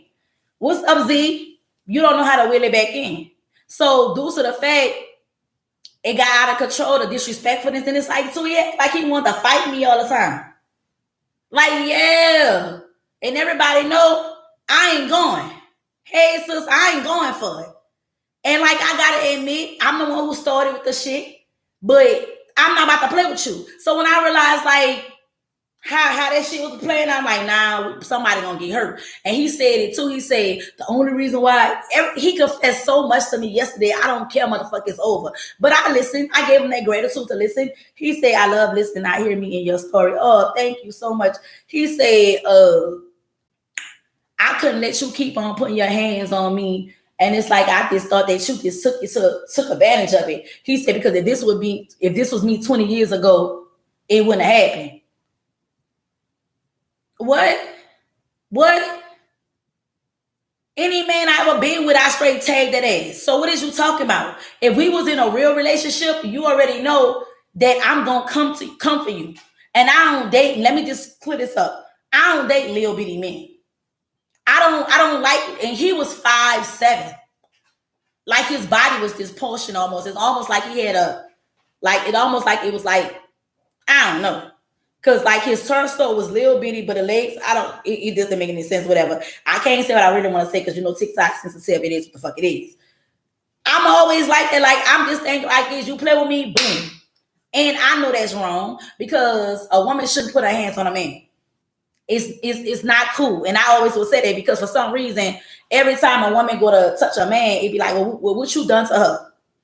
Y'all should have the same mentality when it comes down to a man putting his hands on a woman. As soon as a man put his hands on a woman, oh, y'all ready to go. Y'all ready to ride. Y'all ready to put the man locked up, all kind of shit. But when a woman do that shit, oh yeah, she bad. Don't play with that one. I took that in consideration. You know what I'm saying? But I realize is that you looking at somebody like we could be Ryan, y'all. And I say something, I be like, boy, I punch in the face. Do it. And when that man popped me in my head with that motherfucking laptop the other night, and my head was a little sold. It was a little tender back there. When he popped me in my head with the laptop, I just laughed. And I think I laughed because of the fact I know that I've been abusive. I laugh because I know, hold on, y'all. Oh, I thought that was something else. I laugh because I know what I've been doing to the man. That's the reason why I laughed at it, because I'm like, well, I think we all should keep our hands to ourselves. I agree. I agree. I agree. I agree 100%. No word of a lie. And so when he popped in my head with the laptop, I laughed. So I wound up two pieces in his ass. I wound up having to get him because I'm like, you're not about to do that. So he picked up a wine bottle. I picked up the wine bottle and he picked up another bottle. So we got the bottles like, what's up? I was waiting. And we had like a little tug of war going on. I was waiting for this man. I was waiting. I was waiting. And you know, I am. I don't give a fuck. I don't give a fuck because come here, girl. I had them. I mean, I'll be honest, tell the truth. I was like off Snap, like nowhere but like they really need to give me a Snap fucking interview because this is the fucking truth. Now I say this, and some of this gonna be too touchy for some of y'all, but I'm not gonna sit up here. I'm not gonna sit up here. I'm not justifying. I'm not advocating. I'm not picking no sides. When we look at heinous domestic crimes, we look at women and men being unalive. We got to think about what did these people endure. It's some people who, what you want to call it? Sometimes it's daily attractions, nowhere lie. Sometimes it's where people just get to be selfish. You know, I was out my body. Sometimes people want you to be all to them. They don't give a care. They misuse you, abuse you. They have a baby on you. They don't care. All they know is they want you. And they feel like if I can't have you, fatal attraction, if I can't have you, nobody can have you. I get that. But then you got another attraction to where, you know what I'm saying, is that you done done me so much and now I'm about to snap and it's going to be fatal. And I be looking at some of these stories of some of these men and these women. I'm like, hold up. I'm always on two sides. Nowhere but I'm always on two sides, and people don't understand that about me. So that's why when I be talking to y'all, people be like, "Oh, you sound contradicting." Sometimes I explain to y'all every detail. Sometimes I just give y'all that. Like this one made me knew. I should have knew then I was the type of person about principle. Remember when people used to go and pop out their workplace and pop out different places? I used to be like, damn. And then I remember listening to a story back in the day. So where one man did it and he was being bullied at work and they was talking about him and he went back and got them. It's a lot of times when people do certain things, is a trigger. It's them trying to, you know, put dominance and things like that. And I'm not gonna lie, I told this man, I said, I'm gonna put that wet motherfucking silver thing to your throat. I told him that. And for a long time, I was thinking about why he was asleep, this nigga. Because I just wanted him to know I'm not playing with you. Now, how would a motherfucker wake up out there sleep like that? I don't fucking know. But that's the demonic time that I was on. Like, it wasn't nothing peaceful. It wasn't nothing friendly. It wasn't nothing godly about the type of things that I have wanted to do to this man. And I have even said too, ooh, let him pass away. I didn't say so much shit in the back of my head because that's because when your soul not right and when your heart not right, you know, it was just like, that's what it is. And I had to really pray to God. I said, God, don't let nothing happen to that man. I just even was talking to my friend. I said, God have ways of dealing with people. And I said, man, that man have been through enough. And I wouldn't wish God affliction on nobody because a lot of times we think, and this is my personal opinion, a lot of times we think when the devil is coming for us, no, a lot of times we think when we have so many struggles, so many obstacles, and things not adding up in life, we think it's the devil. It's not always the devil. Sometimes it's God trying to get your attention. Sometimes it's God disciplining you. It's sometimes God telling you you're not bigger than the program. You know what I'm saying? And I don't want that to happen to him because I feel like this man had already been through so much. And that's why, like, even when a lady came on here yesterday, she was like trying to like, oh, here, use this today. Bitch, leave me alone about this man. I'm over here trying to get over the breakup and you trying to push your narrative because you want everybody to get on your motherfucking bandwagon and feel bad about you. This ain't your page. This ain't the time to do it. No, I'm not looking for a motherfucking pity party, but at the end of the day, I feel sorry for you. I was getting to that level of wanting to do him something ungodly, and that's not me. God removed him. I'm happy he did. I'm happy I removed my situation and God helped me, because Lord knows without the strength of God, I wouldn't have got this far. Without the strength of God, I wouldn't have got this far. And y'all, I'm trying to,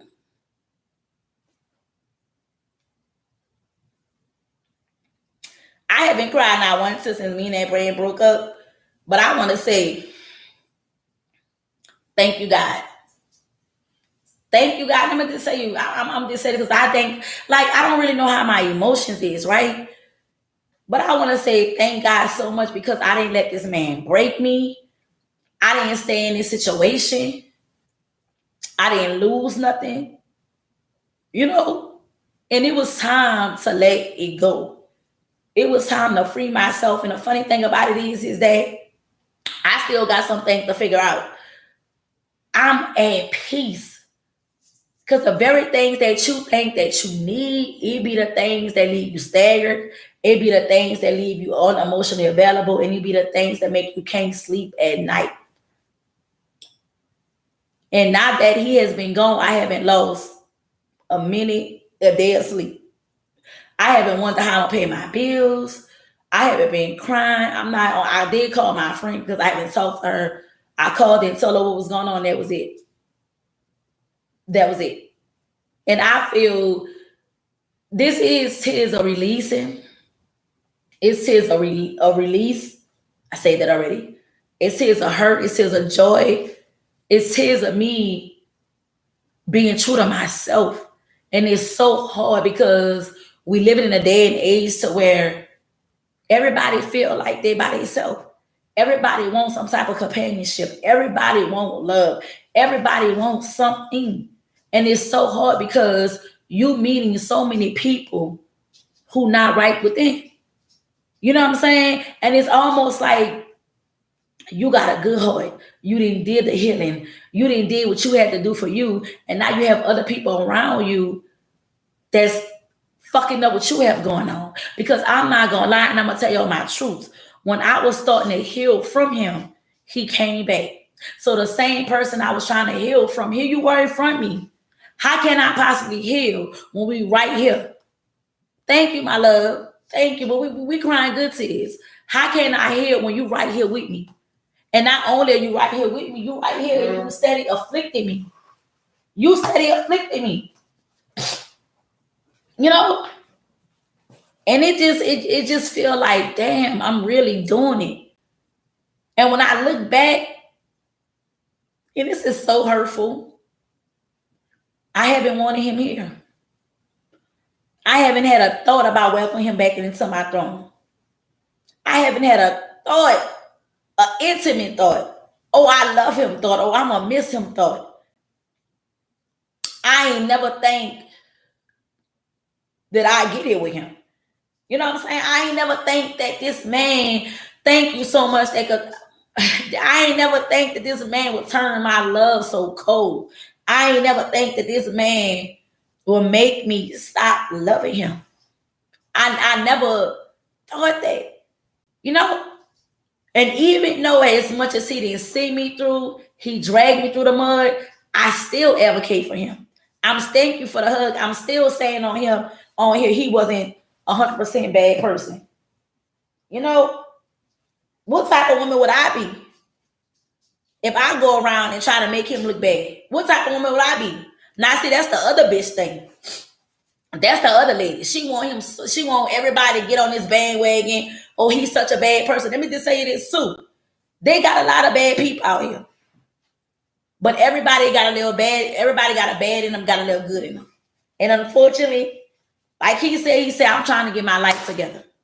Baby, you can't get your life together over here with me.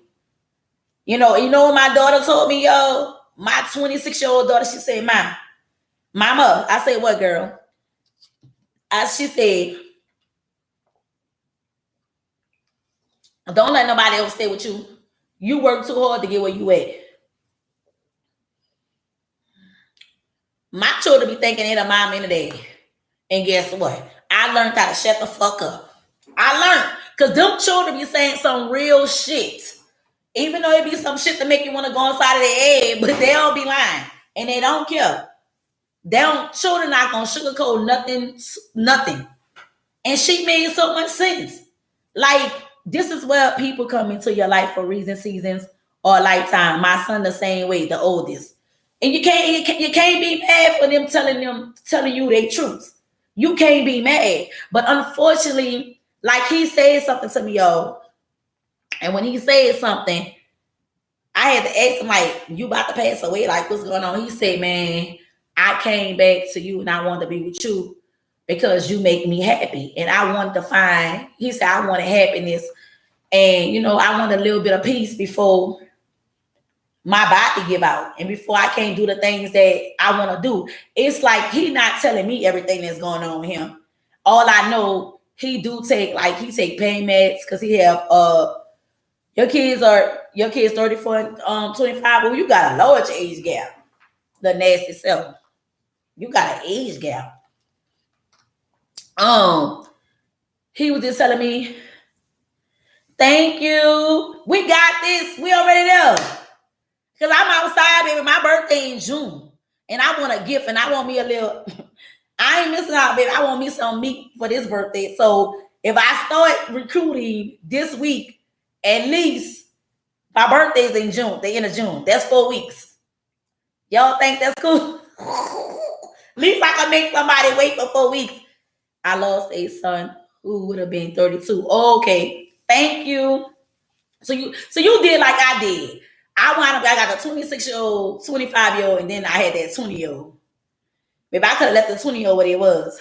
I'm with you when you're right. Clock it. That man needs to provide a place for you. Let your children stay in your room, in your home. Well, you know my children do their own little thing, but I'm with you. I'm with you. So what did he say? Because I want to get back to what he said, y'all. So he made me feel like as if he got some sickness going on that I don't know.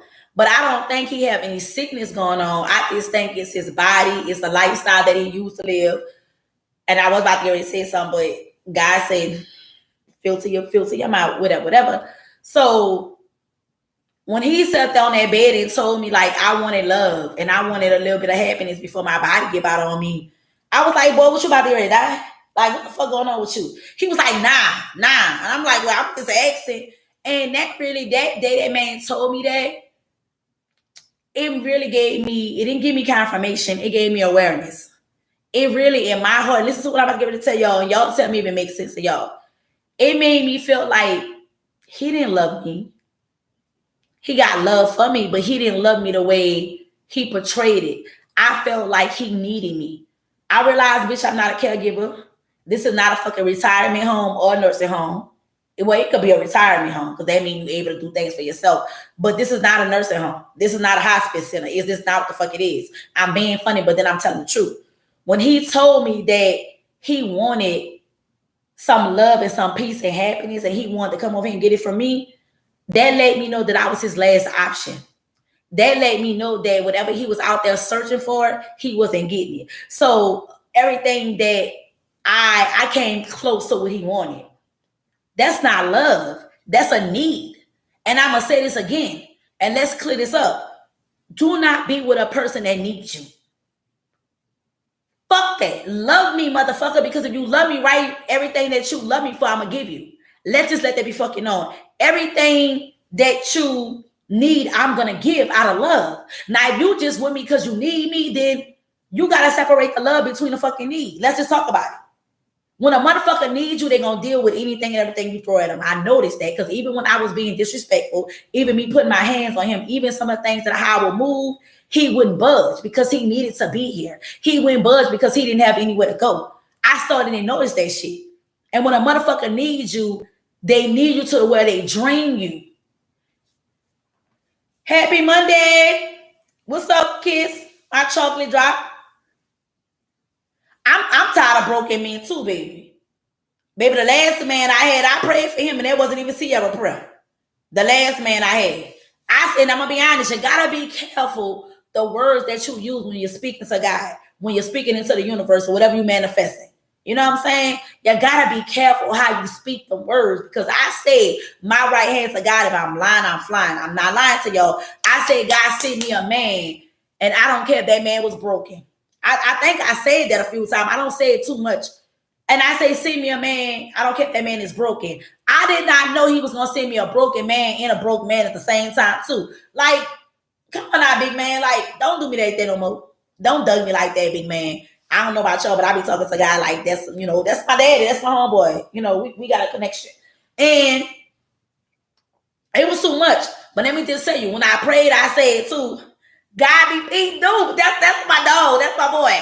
So when God sent this man to me, because I always wanted a man, and I said that I needed somebody to protect me and my children, hands down.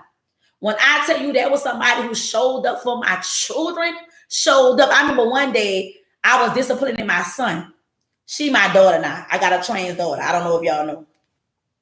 So I was disciplining her. He took me outside. He said, I don't like the way you dealing with him. Don't deal with him like that. And me and him had a conversation. Now, he wasn't a type to do a lot of interacting, but like if he had to take them, like he'll take them to the movies, he would do little things every now and then. But one thing he would do, if they had a school function, if they had to go to the doctor, and me and him ain't even still together at the time, he over there at his house. I didn't call him, hey, this boy didn't burnt himself, and I got a whole house full of kids. I got a sleepover. Can you take him to the emergency room? That man stepped and showed up for me and my children. You know what I'm saying? Even though he didn't have too much to give me. Remember I said that was the man that didn't have anything. But if he had $1, I had 75 cents of that dollar. If he had $100, I had 95 of that 100. That's the type of man that was. And that man didn't want nothing but love. But he was needy. But all he wanted was love, baby. And the love that I gave to him made him give me anything my heart desire. And when I tell you I was his fucking pretty princess, it wasn't nothing that man wouldn't get for me. And when he had it, I was okay with it, because when he had it, he gave it abundantly. He gave it monthly. He didn't give it with no restrictions, no boundaries. It was like here. Oh my God! And guess what? There was one man who knew how to use my body. Girl, I still get flashbacks from that. Hold up. Let me focus. Girl, the little thing me yawning. That's how my husband is. And that's how I should be. I also have to watch the words that we put out to men. We do. Speaking things into existence. For real. You really have to. You really have. Ooh, I think. Is that you thinking? Or is that your bed? I think that's your bed thinking. You really do have to put a lot into. You really have to really refrain from saying certain things. That's why I said that I'm talking about the breakup, because this conversation to talk about, but I don't want to we're not going to keep on dwelling on this shit. I'm just talking in reference to my healing journey and me being better. I'm not going to keep on coming on here and making him be this bad person. Do I sound like I'm contradicting myself? Because I do say bad shit about him. But then, I'm trying to make the shit make sense. I'm trying to make it make sense for me too. Because I don't want to be contradicting. I just really want to be true to my emotions, how I'm feeling. But do I sound contradicting? Y'all let me know. Because check me, because I'm asking questions for myself. For real.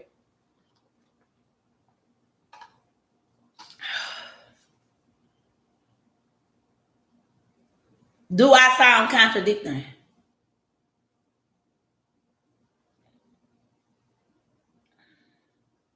I guess I'm making sense then. I guess I don't sound contradictory because I was asking y'all. And I am happy that okay, I am happy that you are telling your truth. Nothing wrong about that at all. Thank you. You sound disappointed and like you are trying to deal with it. Well, I'm dealing with it. I ain't trying. You cooking likes, thank you. Come on, y'all. I need my daily Hermes. Get my daily Hermes. No, I ain't trying. I am doing it. I am. Sis, I am. Beautiful heart, I am. Because it's almost like, fuck trying, I gotta do it. No breakup feel good whether you know it was gonna be over eventually or not. You know what I'm saying? It's just a part now I have to face my own music. I have to face the fact I need to know that it is time to let go. And that's it. And you letting go is never easy. I don't give a fuck if you spent 6 days with a motherfucker, let alone 6 years. When you love somebody, you feel like it's right, you feel like it's good, it don't matter. You know, some people, like somebody told one time, when you met this man, you fell in love with him overnight, not him, it was somebody else. Bitch, do it matter? Do it matter the time that I met him? Do it matter? It should motherfucking matter. At the end of the day, let's be clear. Let me be clear when I say this, and I say this, and I want to say this being truthfully, not any disrespect. Love itself is unconditioned. Love don't have no requirements, no boundaries, no fucking timeline. You can fall in love with somebody overnight. When this person is making you feel good and doing the things that your heart desire, even doing things that you didn't even know you desire, that fucking puts you on cloud nine. There's nothing wrong with that. Now I'm gonna be honest. Let's just talk about whoever been bamboozled by a man. Raise your hand. Bitch, I'm so tired of raising my hand and telling my truth. It's a shame. I'm gonna go get me some stuff. No, don't worry about it. I got a lot of dishes in the sink. It's okay. I gotta wash. That's what it is. I gotta wash these dishes. I thought that was the dog bed. I know what it is.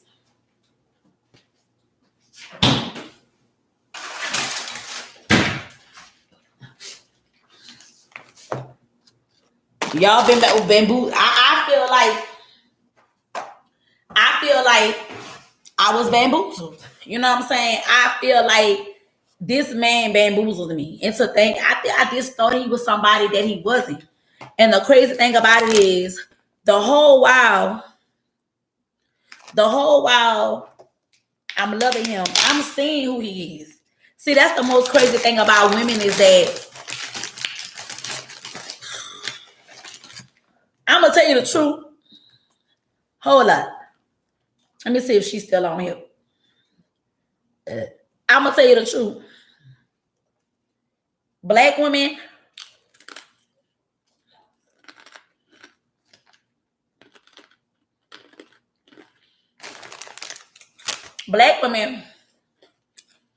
we gotta stop being so strong. We gotta stop being so strong.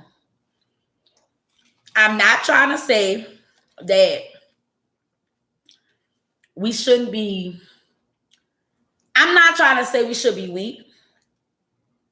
I'm not trying to say this motherfucker going back to the shelter. This dog is going back to the shelter. You didn't shit it on the motherfucking patio. I'm smelling something. I'm thinking it's the dog bed. Then I turn around. I'm thinking it's the fucking dishes in the sink. So I happen to move the fucking tripod and look, you didn't shit in the middle of the fucking floor again. I'm done. I'm done. And actually, I'm not being funny, y'all. I got this dog with him. You gotta go. I don't want the mother. I've been saying that. The dog, she's shit in the middle of my floor. She gotta go. I ain't playing no motherfucking games. Get this motherfucking dog. I don't want her.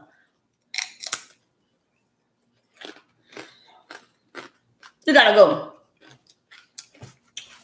I'm not gonna keep on cleaning that motherfucking shit. I'm not gonna keep on spanking you. Then the motherfucker got so much common sense.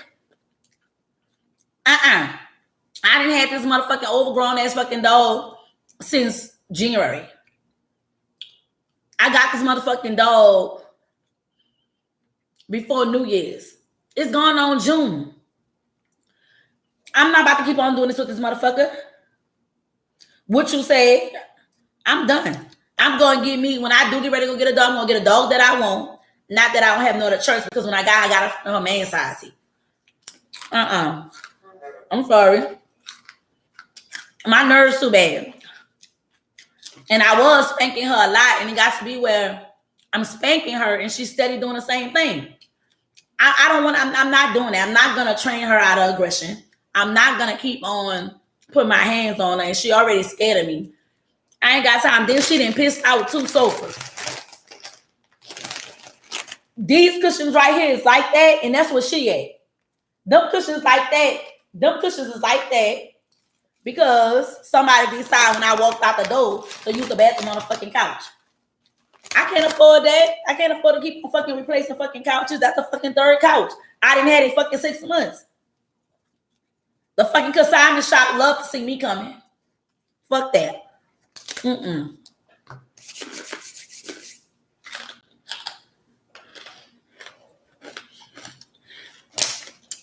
But anyway, what I was saying was,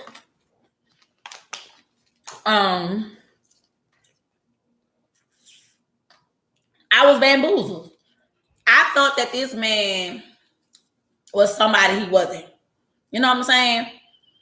And when you see people for who they are, I don't know why we think as being strong black women that we could change motherfuckers.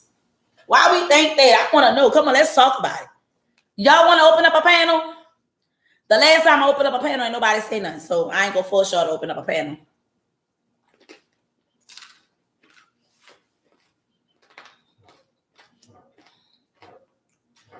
I just want to know, why do we think love would change someone? Because sometimes love is not enough. I don't know. Nobody say love is not always enough for people. Some people don't want love. Sometimes people don't want love. They say they want love, but really what they want is you. They don't, and they make it make sense for somebody who don't make no sense to. They don't want love, but they want you. Meaning, love is unpredictable. Love can't be bought. And love do not have the same value as $1. Love do not have the same value of somebody needing you that's incompetent or needing themselves. I said what the fuck I said. I said what the fuck I said.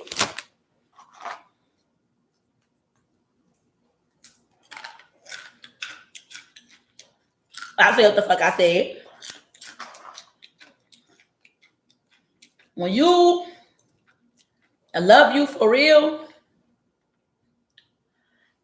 you know when somebody don't really love you. Because let me tell you something.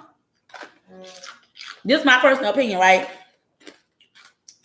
When a man love you, you ain't got to push a narrative. When a man love you, you ain't got to force him to do the things that you love for you. You know what I'm saying? See, I don't like thugs no more. No word of a lie. I don't like them rough. But I realize is that you got the thugs, you got the ones who can afford to treat you like a lady. Then you got the ones who's waiting to find a lady to treat like a lady. I mean, I need me somebody who I ain't got to ask to go get my nails done. I need me somebody who like, because this motherfucker, we used to go get pedicures and they'd be like, come on, I'm going to treat us a pedicures. But the whole time you need one just like I need one. See me to the motherfucking nail shop without you having to go.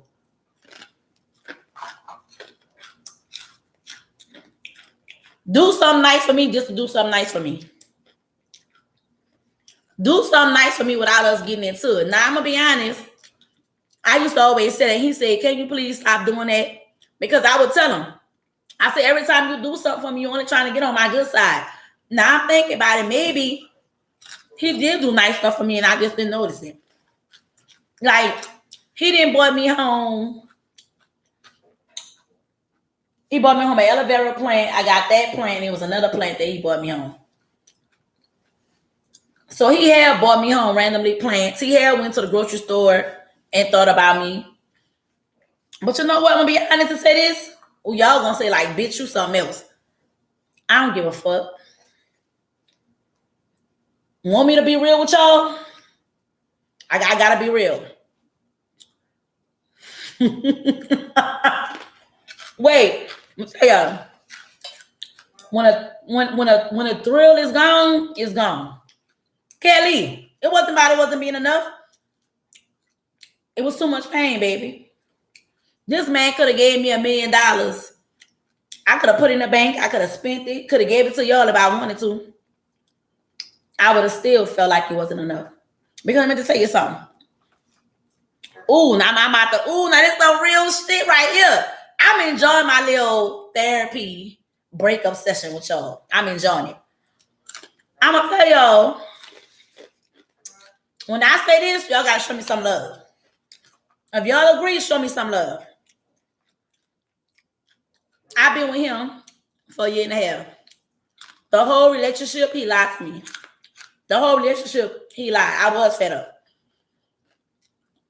Guess what really made me really stop loving him? I'm still somewhat in love with him, but I'm in love with it was. I'm in love with it could have been. I'm in love with the fantasy of thinking it was going to work out. My right hand on my mama. He lied and consistently lied, but I knew the truth. But you wasn't man enough to tell me the truth. I already had to know the truth. I just wanted you to tell me the truth. I experienced for the I ain't never had, my ex used to withhold that. My ex did that.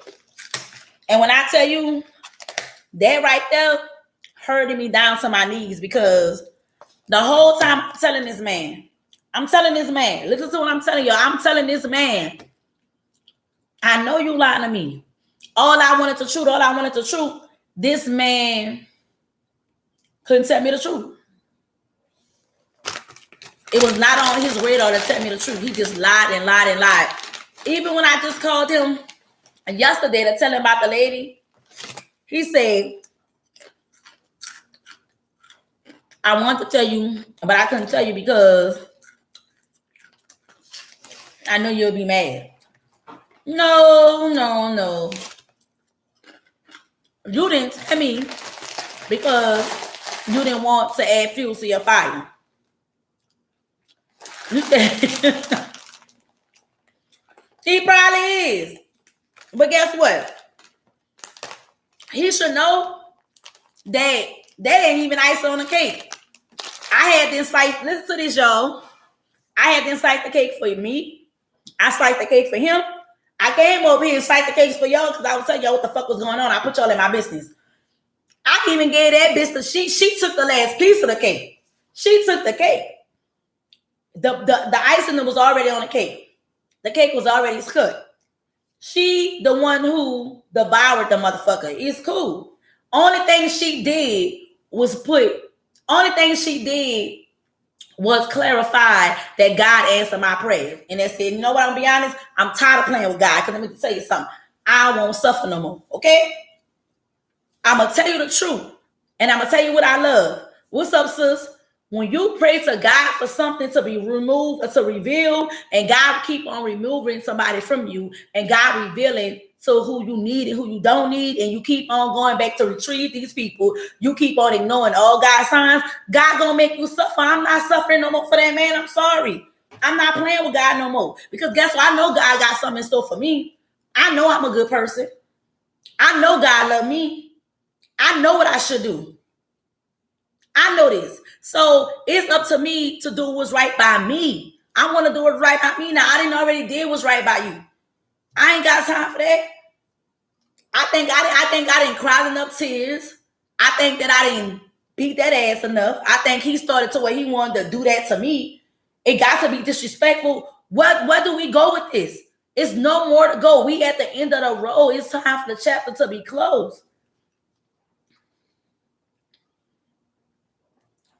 Thank you. I was the priority and she was the option. Say.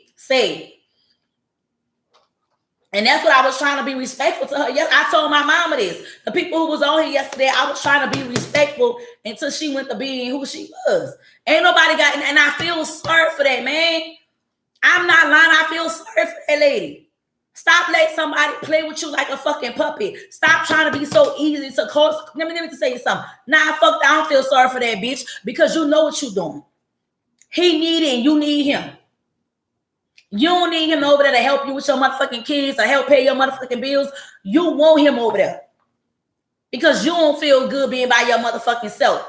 Bitch, you ain't the only fucking man in the motherfucking sea. Go out here and find you somebody who on your level. Go out here and find you somebody who's gonna love you and respect you. Don't find you nobody. I'm gonna say the truth. Don't find you an older man who gonna run from you to a younger woman. Get you an older man that's happy with you. With your saggy lights, your long motherfucking balloon titties. I don't fucking know what the fuck you got going over there. From my understanding, that's everything it is. Go get you somebody who gonna like that shit. Like, fuck that. I'm not about to be with a man who don't like dark-skinned women. I'm not gonna be with a man who don't like women with a fupa. Cause I got a fupa. What you want me to do with it? I put on a girl, the bitch is still there. And I'm like, it's uncomfortable. Fuck that. It's gonna be a time when I'm gonna suck that bitch up and time when I'm gonna be relaxed. Find you somebody who love you.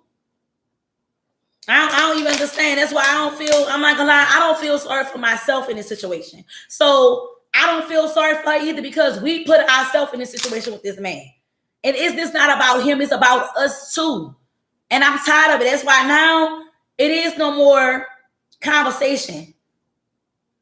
Love for you. Love you for you. Thank you. Love me for me. What you said, Tina? Love me for me. What you said, sis? Like, no. And that's the problem. We always run into this fucking delusional love. We always run into the love that eventually is going to come back and hurt us and hunt us. No. No, ma'am. No, ma'am. No. Now, I got a question. Oh, Lord, I want to ask y'all this question. Let me eat another Peter fucking chip before I ask this question. Now, looking at what a state of mind I'm in, do y'all think I should start dating or do I should give it? I'm going to do what the fuck I want to do anyway. But what y'all think I should start dating and give it some time? What do y'all suggest?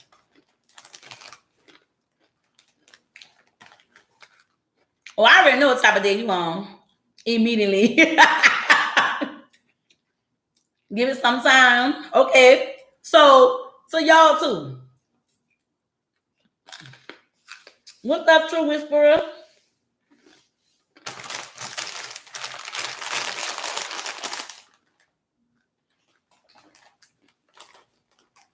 Okay. So people run to the next to ask why they did. Wait, hold up. Kate said, people run to the next to ask what they should do. First red flag. Yes, because your physical need may draw you back in. Give yourself some time. Follow your heart. Okay, what is the red flag?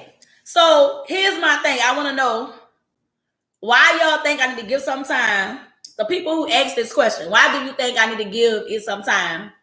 And for Kelly B, the only person who say date immediately. Why you think I should date immediately? The reason why I'm asking y'all this because I want to know y'all my motherfucking ace boon coons, y'all my sisters. So I want to know what y'all think. I'm gonna do what I want to do regardless of the fact I have to allow myself to heal because you asking us clearly you're not ready.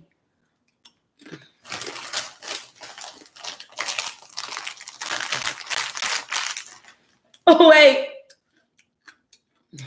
Okay. Hold on, get fucked up now. A little more time, some more self-assignment. Heal. A self-assessment.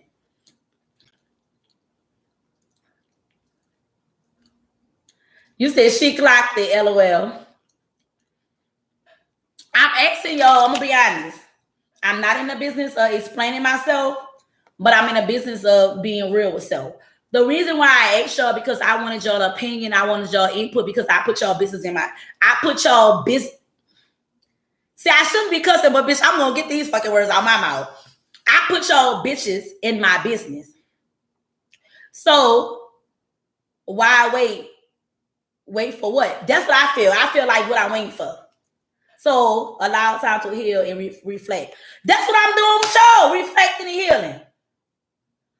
Give yourself some time to make up your mind as to what you really want. Hurt people. Oh, I ain't in the midst of hurting nobody. But yeah, I feel like I put y'all in my business. So if I put y'all in my business, I might as well ask y'all, how would y'all perceive things? Because I ain't gonna lie, like we all handle grief and breakup, and we all handle things differently. But I really want to know, like, I'm talking to y'all, so I know if I'm talking to y'all, time's up, buddy. What you said, I know that y'all have a personal assumption or personal opinion, and I can't get mad. See, I don't do that. See, that I'm gonna be honest. I like the fact that you said that I trust him. I hope you say you trust Jesus, right? I realize this, and I say this. I don't know if you ever heard me say this again. Hand to the man, I say this. One of the reasons why I was mad at myself from the beginning of this catastrophe of a relationship is because I did not bring anything old into this.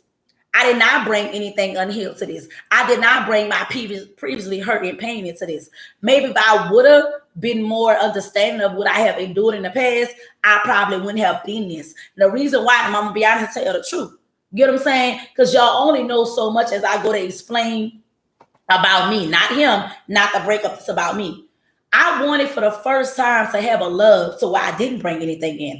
I wanted so bad to have a love to where I didn't have to be a firecracker. I didn't have to have masculine tendencies.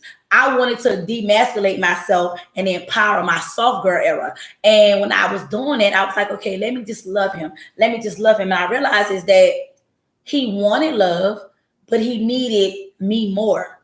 He needed a woman to show up for him like he never was showed before. And I was that woman. I hope whoever he find after me, I hope whoever he entertain after me, he knows how to treat a woman like a woman now. Sometimes we teach men how to treat somebody else and we don't even know.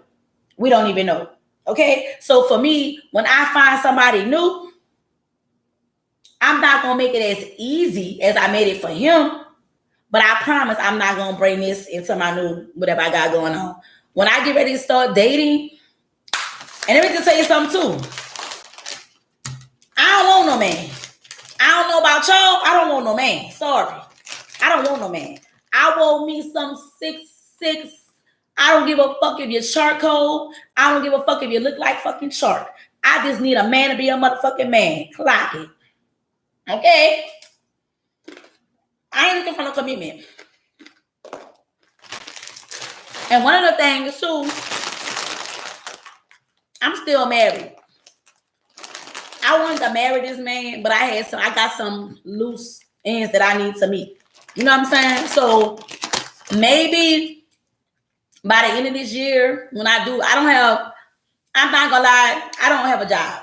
Okay, TikTok is my job. I have other sources of income that's not guaranteed. I just have to hustle. I really don't have the finances right now to go and apply for a divorce.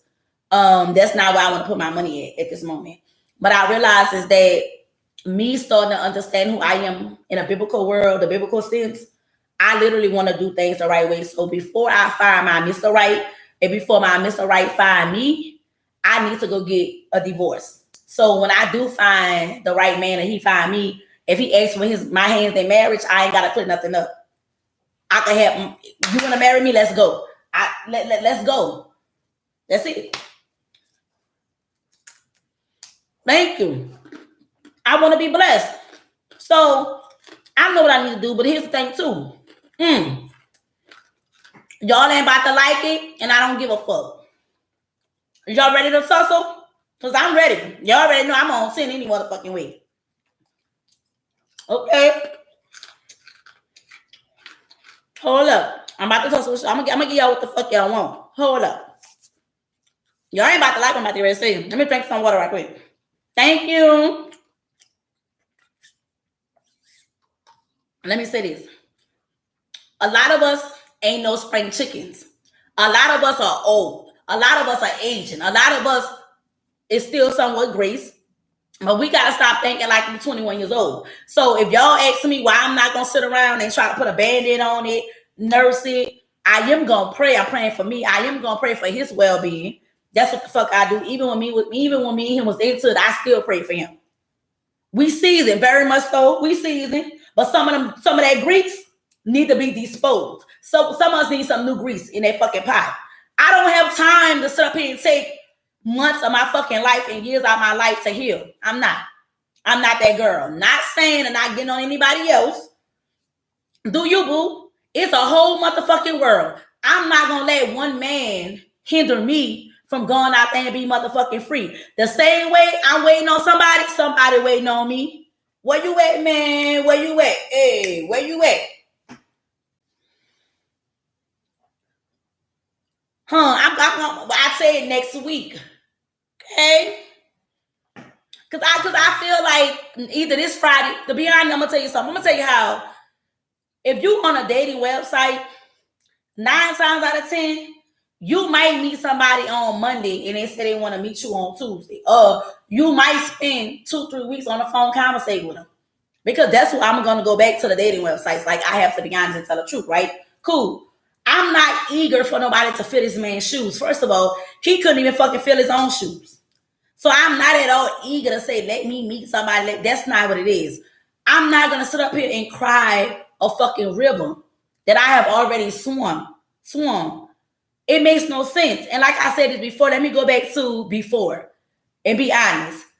I was already mourning a breakup when we was together because I had been sit in the same chair on that same sofa I just showed y'all, and I told this man, I said, this is coming to an end. I got a sisterhood group. I haven't even been attending to my group. I just started coming on live and just like being motivation to myself and motivation to others. I been knew we was done. Now I'm in my grieving stage. I'm in my stage of really, like y'all say, I'm reflecting, I'm deflecting, I'm being true to who I am. Why should I sit around and why? Now I get it. I ain't gotta go fuck every Tom and Harry. That's okay. But what I don't have to do either is sit on here acting like I can't get nobody. And I'm gonna be honest, tell the truth. I'm seasoned. Some days I look my age. Some days I look younger. Then some days I look like I'm 60 fucking 5. Like, no word of a lie, the last couple of days, baby, I was looking rough. I was looking beat the fuck up. Because life sometimes take you. Now look at me now. I look so rejuvenated. I look so refreshed. That's why I got a fucking good night of sleep. Yesterday was Sunday. He left yesterday. Went to sleep good. And I'm not going to lie. I'm going to say it again. I'm trying to find in my heart, like, what a pain at. Why you not crying? Why you not walking around here with a sob story? Why you not hurting? Why is this not detrimental to you? Why do it feel like it's a fucking relief? Why do you feel so free? Why? I'm realizing is that it's been done. Now it's me living with the reality. Like, no word of a lie. This is I was supposed to go. I'm changing my sheets on my bed, right? Mind you, he left yesterday. This the dirty sheets that I gotta change. I cleaned my room. I had some clothes on my bed. I'm laying my bed out because I always put some Febreze on my mattress before I put my new sheets on there. Cool. I'm already doing the things, the process. Normally he would leave. I wouldn't change the sheets. Because either like he like to put on smell good before you go to bed. Either he's sitting on here or it's just like, oh man, I ain't gonna change the sheets. I'm gonna leave the sheets where it's at. Fuck that. I'm about to get ready to fucking change my whole fucking apartment motherfucking around. It's about to be some new shit up in this motherfucker. We ain't about to be dwelling over the motherfucking past when I got the future ahead of me. Oh, nah, that makes sense. You had already mentally left. Then let's go. Thank you.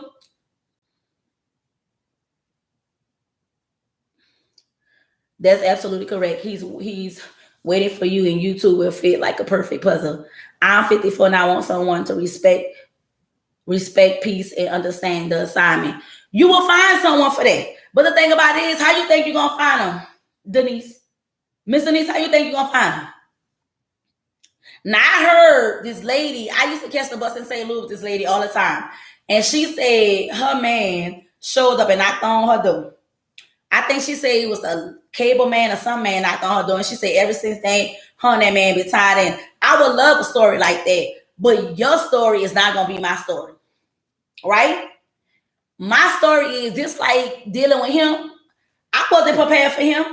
I didn't even want nobody. Hold up, y'all gotta go get this poop up. This shit stink. Even when I found him, or when he found me, I was not at all looking for him. I wasn't looking for this man. Oh, so fucking tired of this fucking dog.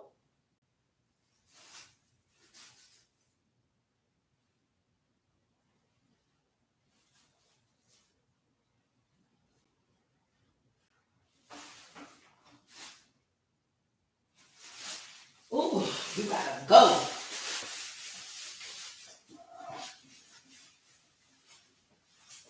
Hold on, let me wash my hand.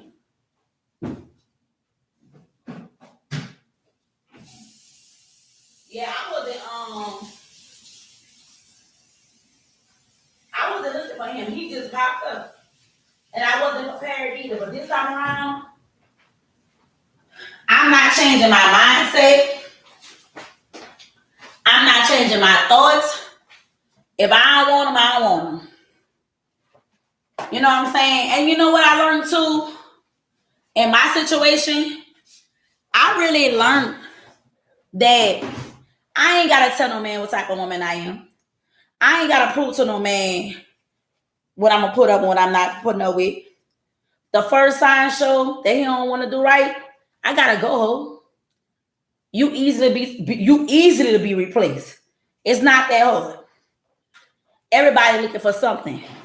Everybody looking for someone. All I ask, you be real with me, I'm going to be real with you. That's it. And I'm not going to lie, I got a confession to make, y'all. What my daddy heard me say. What my daddy heard me say.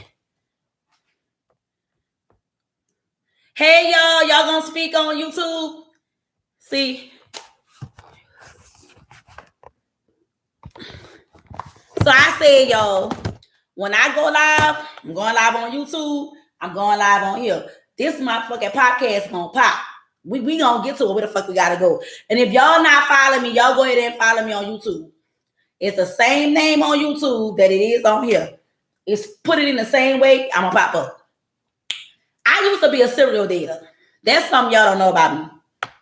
So I'm gonna be truthful. I'm a serial dater. And I'm gonna tell you how my homegirl taught me how to date. Well, she didn't really teach me how to date. She said it. And it made sense because one of the things that I used to struggle with in my dating life is that I thought every man that I would meet was the man for me. Like every man that I would meet, I thought that this man was for me. You know what I'm saying? I'm trying to put this damn thing so well I could be facing both of y'all. Oh, there you go. Cool. So I can see both of y'all.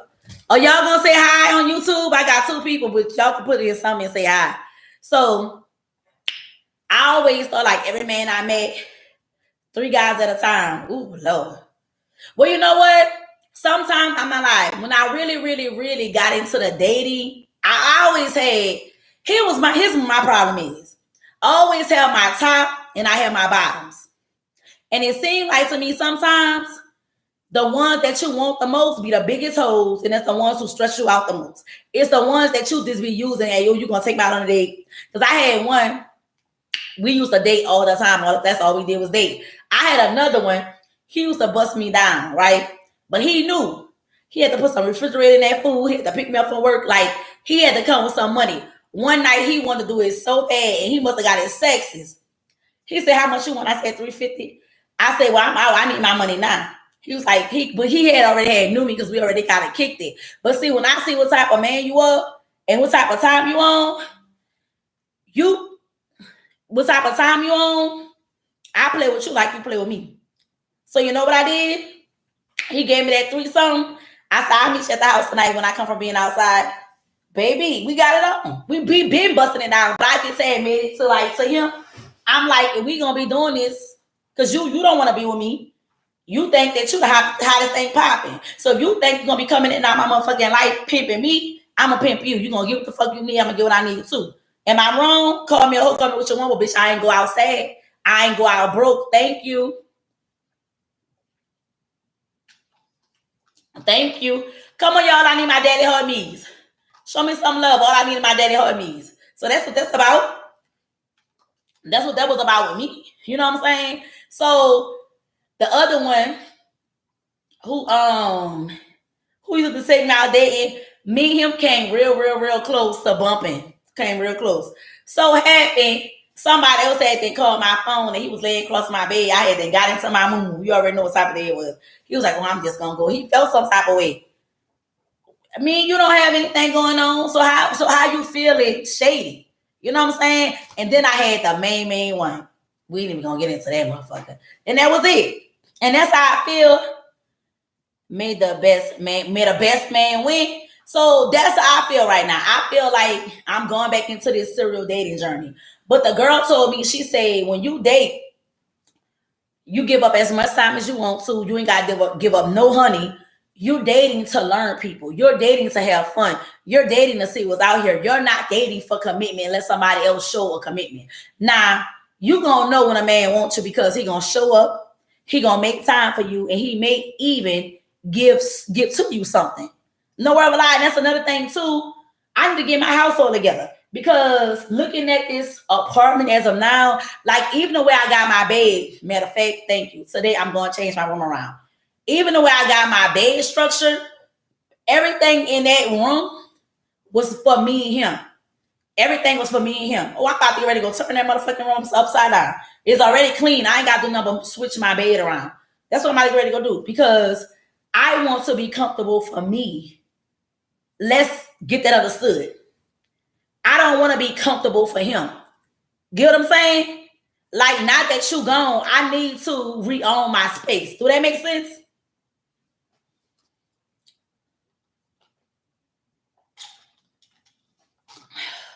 Do that make sense to y'all?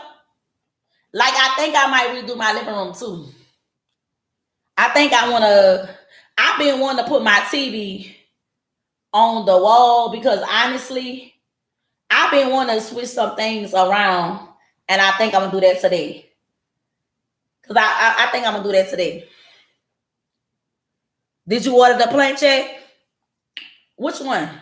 I did order some of these. I'm gonna move these on the wall with the sun shining it. I'm about to redo some shit.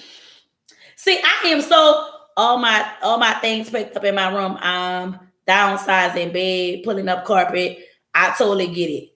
Oh, so what's that man staying with you?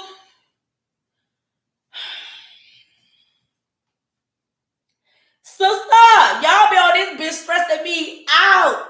I can't even do. No, he wasn't. Okay, cool. Girl, I'm about to get ready to say. So I got a question, sis. How long was your husband? How long has it been since your husband passed? I think you might have said that, but I've been doing a lot of talking. You know, this breakup. Let me go get me a cup of wine. Ooh, y'all ready? Oh, when I get that wine in my system, it's 4 years. So after the 4 years, it's been 4 years. So how long did you wait? Let me go get this wine. Ooh, who got that liquor? Girl, ooh, my stomach cringing. Think about that liquor.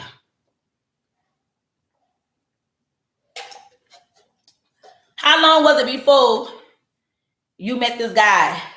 Not even a year?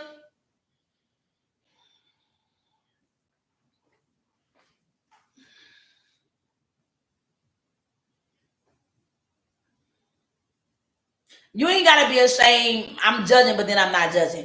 I don't know. I'm going to be honest.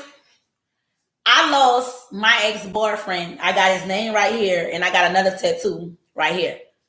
When I lost my ex-boyfriend, I was kind of at peace. He was a bad person. He done some things. He unalived some people. He was on dip. Y'all know what dip is? He was on that. That's embalming fluid. And I don't know. But when he passed, he just looked at. I was emotional because he was, you know, in that life. So that's how he passed away. I was emotionally distraught. But it was something about, I don't really do funerals. It's not my thing. But when I saw him, he was the first person. You know, I can't say my grandmother or my grandfather because I really don't. Now, you shouldn't be ashamed. He was the first person I ever witnessed being deceased and looking at peace. I always make in front of him, I say, well, shit, you was already on embalming fluid anyway. You was smoking it. So I guess it was naturally in your body. So that's why you look like you was peacefully asleep. At the same token in time, it took me a little minute. And then it didn't take me a minute. No word of a lie. You know, I never really experienced that being with my husband. I always say to myself, and this is something I used to be scared of. I say, Lord, when I meet the love of my life, he's going to be taken away from me. And I need to stop. I don't think like that now. I thought like that before. And I feel like I said this before. I said this before. We are some women, me and you, and I have been guilty of this, and I am somewhat ashamed, and then I'm not ashamed. And I feel like don't use the word ashamed in a negative way. This, I feel like, take accountability that you probably could have had more time to grieve. Because again, you didn't want nobody to replace your husband. You wanted that companionship to be replaced. You wanted something that you were so used to. And this is the thing. We have to unlearn certain behaviors, whether we want to believe it or not. And the behavior of a lot of women is that we always look at a man has to be committed to us. We have to be in a relationship. That's not always true. I don't want to be committed to nobody who don't want to be committed to me. I don't want to even be committed to a man who don't even have nothing for himself, let alone for me. Clock that T. Why the fuck I want to be committed to somebody who I have more than? Speak my man into existence. I want a big fine man. I want a man who can pick me up because I got a big bag. I want a man who got some money. I don't want to have no children unless they're older. I want a man who educated. I want a man who know God. He got to know God. And I want a man that smell good. I can trust myself. That's all I want. And I want a man that's going to protect me, that's going to love me, and that's going to understand me. But nowhere lie, that's my man. Give me 6 months to a year. Let me play around. Let me fully heal. Let me reach the levels in life that I want to reach. Is that cool? That's cool. Because I'm not going to lie. If God stopped me today and a man come and knock me on my ass, I'm going for him. I'm going for him. But I at least let me just finish out the rest of this shit. The reason why I say I don't want a man partner, I'm saying it wrong. The reason why I'm saying I don't want a partner, a companion like that, or a commitment, I'm gonna be honest.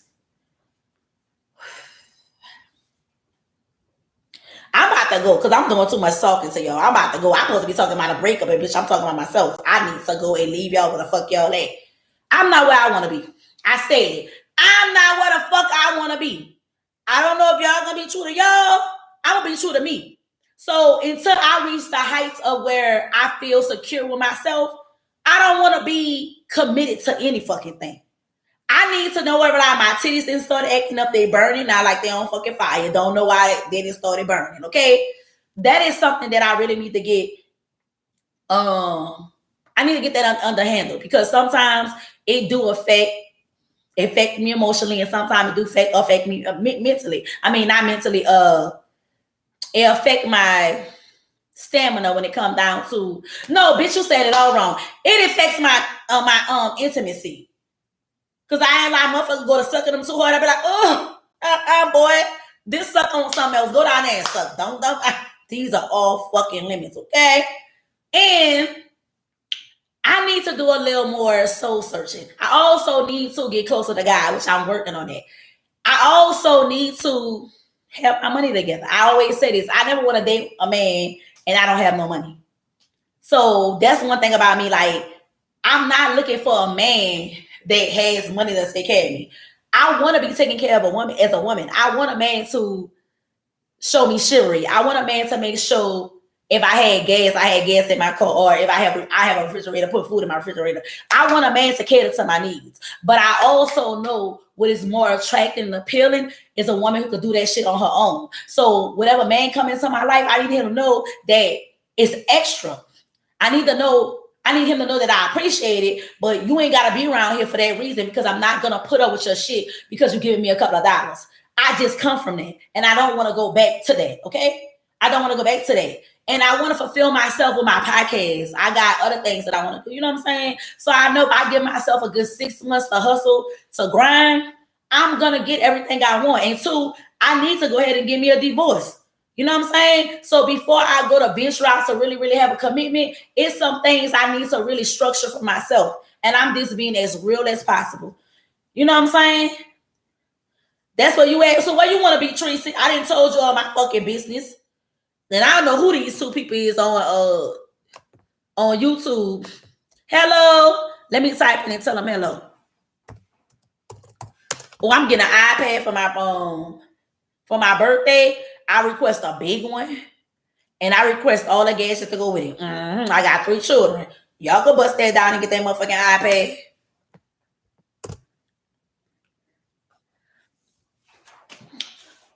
What's going on with you, Trees? You said that's you right now. Okay. This is good. Let's have a girlfriend conversation. When you meet the perfect man for you, be sure to lay that on the table. I was thinking about that too, because even when I was dating, when me and this man took a little hiatus from our relationship, I was putting a lot of things on the table, and I think I was doing it too soon. I think I was too bold. I think I was too brazen. And I think before I start to put my rules, my expectations, boundaries on the table, I need to just enjoy the moment and have a little fun. My birthday is the 28th, which is next month. I just want to be on somebody. Yes. And I got some cute dresses in my closet. I want to dress up. I got some cute dresses that I want to wear. Oh, I'm getting me some yin yin for my birthday. I'm getting me some yin yin for my birthday.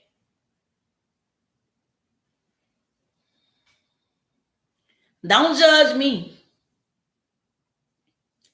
And you know what? I'm going to have to go buy me some plastic for the bananas. You know what I'm saying? Keep it tight, keep it right, keep it safe, because you don't know people around these shorts. You don't know what people got going on. So I really want to have a sister conversation, right? And I really want to know, like Atrice said, she's where I'm at. She wants to do more with herself because she's not fully where she at. I want to know, and this is only for my women who want to be real and who want to express that. It's 34 women on here. I want to know y'all happy where y'all at in life. And there's nothing wrong with you saying that you're not. But I just want to be real. Now, I can't say that I'm not happy, but I'm not 100% content. My heart is not filled. I'm still empty and lacking in certain areas of my life, and I don't want to be like that. I don't. You know, I need to change a lot of my mind thinking. I need to change my habits. I need to unlearn behaviors and learn some new behaviors. I could be honest and verse that and be real with that. So that's what I'm asking, like some of y'all. Are y'all where y'all want to be in life? Are you where you want to be in life? Are you content? Because if you content, are you happy? Are you fulfilled? That's the question. Can anybody answer that question? It's 34 y'all on here. Answer the fucking question, please.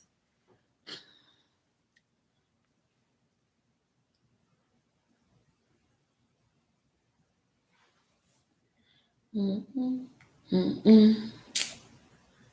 just waiting for y'all to answer the question. CC said no. You wash. What that mean? CC, why you feel like you're not where you want to be? I just feel like, for me, I can answer my own question. I just feel like procrastination is like, oh my God, bad with me. I feel like self-doubt is bad. I feel like I was moving at a good pace with my relationship to God. Now I kind of feel like with everything I had going on, I kind of put a pause on it in a sense. I haven't been listening to my word. Like before this man came back into my life, I would listen to the word Monday through Sunday. And then I started listening to the word like every other day. And it's just like, why are you not listening to the word as much? The question is, are you where you want to be at the moment with yourself? Do you feel fulfilled? Are you happy? Are you in the right place? Like, you know, I don't feel like at this point in my life, I'm where I want to be. That's the question. Are you where you want to be at this point in your life? And Trees, I asked you the question. You ain't gonna say nothing. Come on, y'all. If y'all haven't got me any daily Hermes, can y'all give me some daily Hermes? Not at all. Why you say that? Why you say that? Some health issues. Well, unfortunately, with that, you can only control so much of that. But I feel like is that, if you could get up, take a walk, if you gotta change your eating habits, if you gotta change your mental, it could work. You know what I'm saying? You just gotta take one step at a time and go through it with the grace of God, with that situation. And I'm sorry to hear that. I hope everything paying out for you. I'm telling you, my breast been giving me issues for months. Luckily, to the grace of God, I don't have cancer, but I don't know what's going on with them. They approved me to get a radiology appointment, haven't got one, and now out the blue, they didn't started acting up again. Like that, it has subsided, and every now and then I get a little pain. But lately, like this morning, I was just laying down, and I'm telling you now, it's all in here. I was like, oh, what the fuck? I'm like, it was just so uncomfortable. I didn't have on no bra, no nothing. It was just a lot. I don't even know. I'm thinking about maybe asking my doctor for breast reduction. But I think too, before they even try to give me that, they gotta find out why it's acting up the way it's acting up. So I mean, hey, I'm just taking it one day at a time. One day at a time. Blindly loving life. So why you ain't where you want to be at? And let me just tell you something. You know what? It's okay. It's okay. What's up, Miss Miami? It's okay that we are 41, 55. It's okay we at the age that we at. I used to think that we had to have it all together before a certain age. I used to think that. I realized is that I have gotten farther than I thought I would ever be in life. Nowhere but I, especially mentally. I'm growing as I'm learning. You know what I'm saying? So I learned how not to be down on myself. But what I'm looking at is that we don't know what day God is going to show us grace. We don't know what day we're going to blow up, what day God going to give us our blessing. So don't matter our age. Maybe we needed that time to process. Maybe we need that time to mature. Maybe we need that time to understand is that when God do give us a big blessing, we're able to conceive it and we're able to do right with it. This, like I'm realizing now, like I'm like, damn, if God I said this other day, if God make me a millionaire, I wouldn't know what to do. I probably fuck the money up. But now I can tell you, if God was to make me a millionaire, I won't fuck the money up. I probably a percentage would go to me, living a little lavish, but I would really, really invest in myself, go buy properties. You know what I'm saying? I would do something nice for my mama. I'll make sure my children is stable. After I done all that, if all my money gone, at least I could say I got 10 houses. That's revenue. That's what? $20,000 a month. At least I could say my mama got something to show for it. My children got something to show for it. I'm thinking like that. Because when you think like that, like my mentality is changing. Even when I come on this live and I talk to y'all, I said, and I will say it again.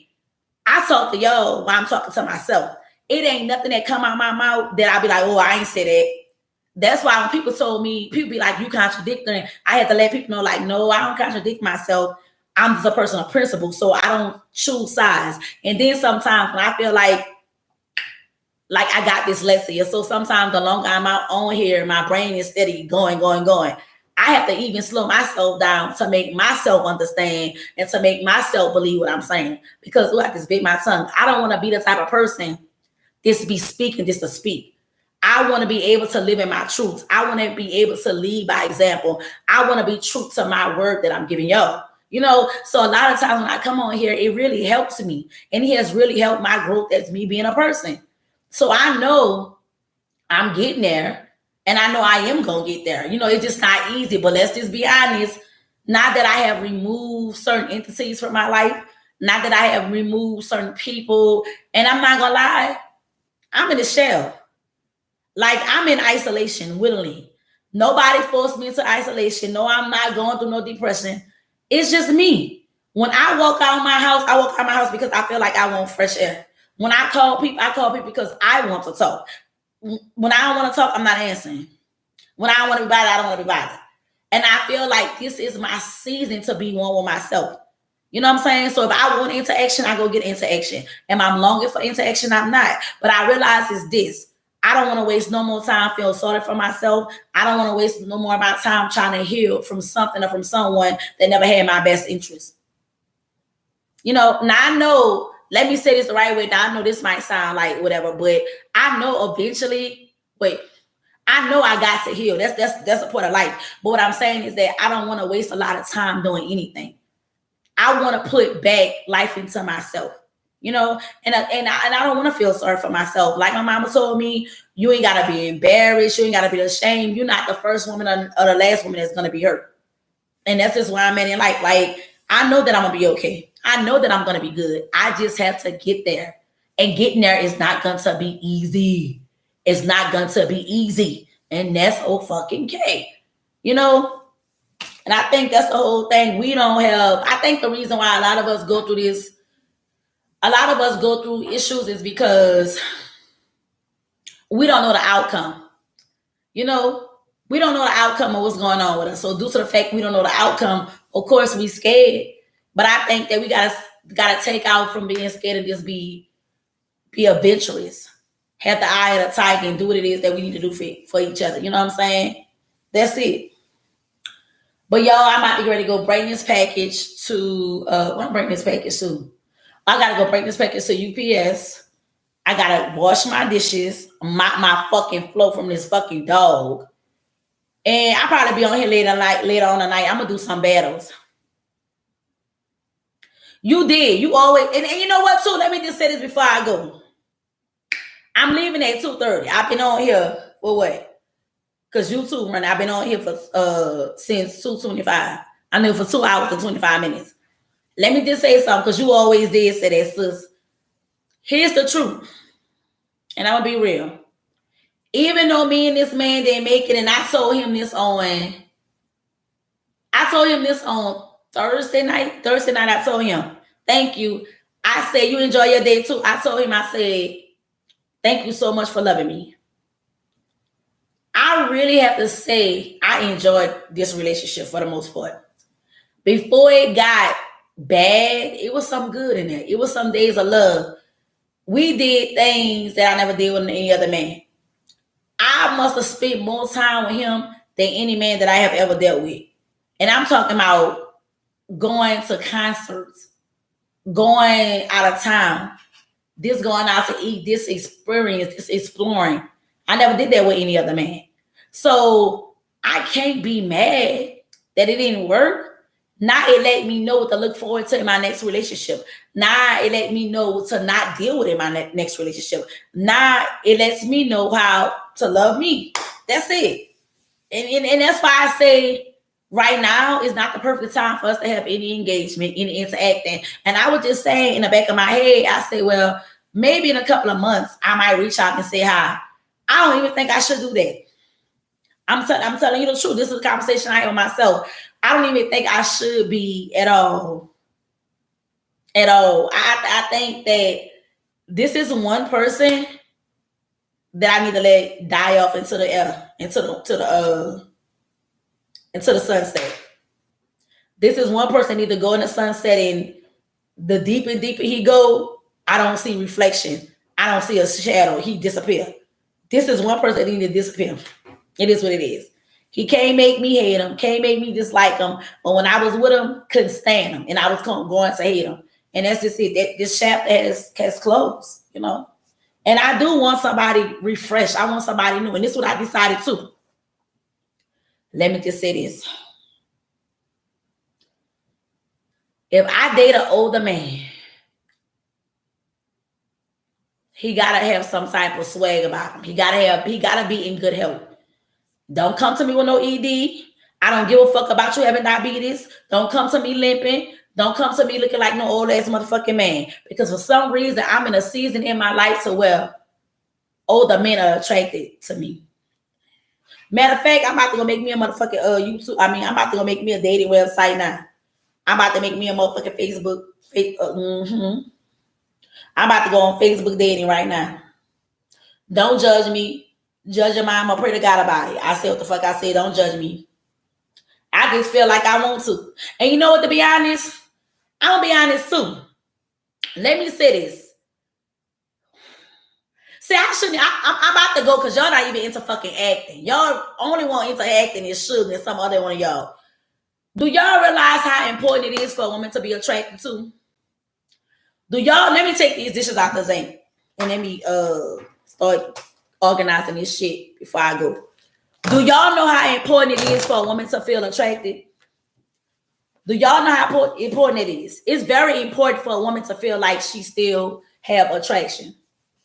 You know, and I'm gonna tell y'all something about this soon. I don't know who gonna believe me, who not gonna believe me. Come on YouTube, I'm gonna put y'all on the counter, okay? Y'all gonna be facing this way, okay? Better enough, y'all motherfuckers don't want to say nothing, so I don't even know who on YouTube talking to me. Oh Lord. YouTube got some different people, y'all. YouTube is just fucking different. Every woman wanna feel a level of attraction, whether we want to admit it or not. A lot of times, I want y'all to understand, some of y'all, that's what you miss. Okay. I'm just gonna put this out here, and I want y'all to gravitate. Some of y'all gonna get it, some of y'all not. And I totally respect who's gonna get it, who's not gonna get it. When you go on a dating website, No Word of a Lie, you're gonna have a lot of hits. Sometimes you don't, sometimes you do. When you have these hits, I have been in situations to where it has been so many men trying to get at me to where I couldn't even respond to all of them. And I responded to the ones that I thought was attractive. This like I met my ex-boyfriend off the dating website. And when I met him, actually, he kept on coming on to me. Because it was so many men trying to holler at me, it became so I couldn't keep up with everybody. So I look for some people's text, and I'm like, I can't find this fucking message no more. Fuck it, I ain't worrying about it. It is what it is. So if I wind up talking to you, and then you pop back up, I'm like, okay, there you go. I holler. That's the way it was. I'm so sorry. I'm not gonna sit around and wait to feel attracted. That's what I'm not gonna do. You know, yes, I got a dishwasher. I prefer to wash them on my hands. I'm not gonna lie. Because the dishwasher, I don't know what the fuck the dishwasher is doing.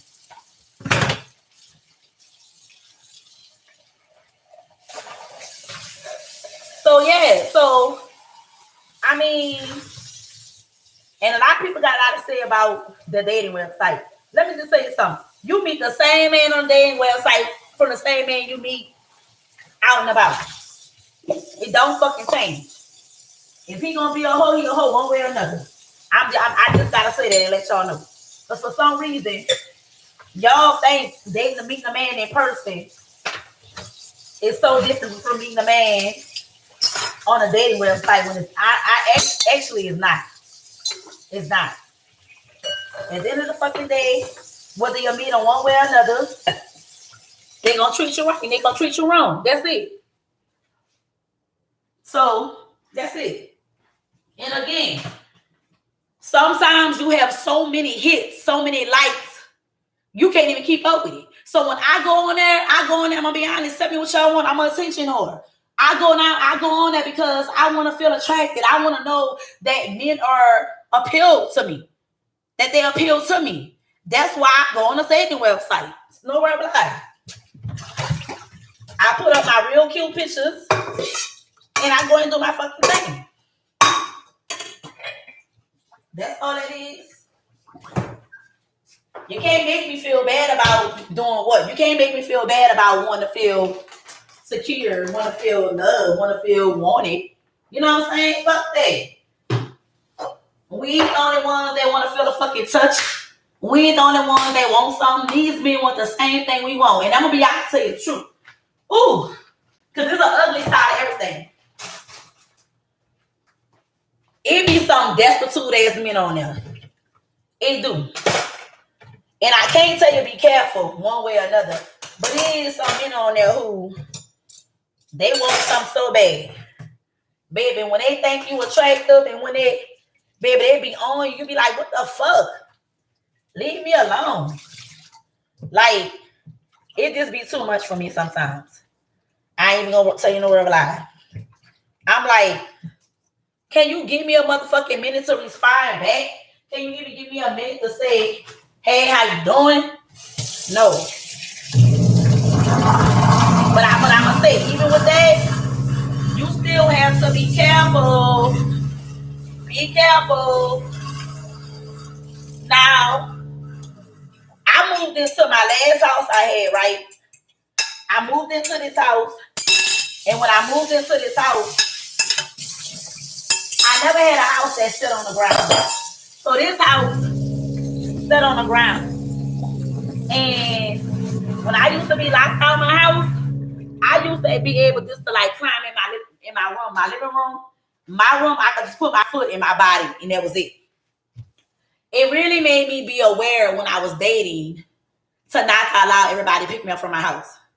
It really made me aware of the safety conditions of myself and my child, right? Now, you couldn't get into my backyard, and my backyard was like, shit. My backyard was almost, when I tell you, my backyard was probably the size of my apartment. The house was fucking small as fuck, but the backyard was stupid fucking big. So, you really couldn't get in my back. If you climbed the gate, you could. And I'm like, nah, because like my oldest son room was like literally facing the backyard.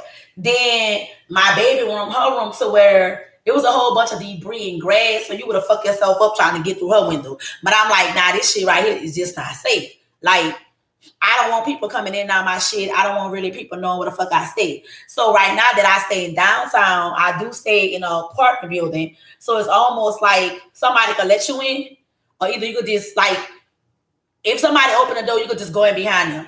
But to really get to my apartment, you gotta ask them, or you gotta have a file that say, let me go to this and that floor or whatever. So right now, I dated, since I've been with this man, he the first man that I ever dated down here. But since I moved here, I already had dated somebody from DC. I dated somebody from Baltimore. I met both of these people on the dating website. No word fucking lie. But he the first man since I moved back to the DMV. So I dated. I went on a date with him. I went on a date with this older guy. I went on a date with 4 people since I've been here. And only,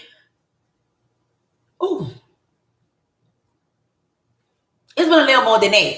But only my ex-boyfriend, my other ex-boyfriend, then been in my apartment. Now, when my ex-boyfriend came, he sat at my table. Bitch, when I tell you he washed his hands in the sink, then goes to the bathroom, he didn't sit on my sofa, he didn't go to my room.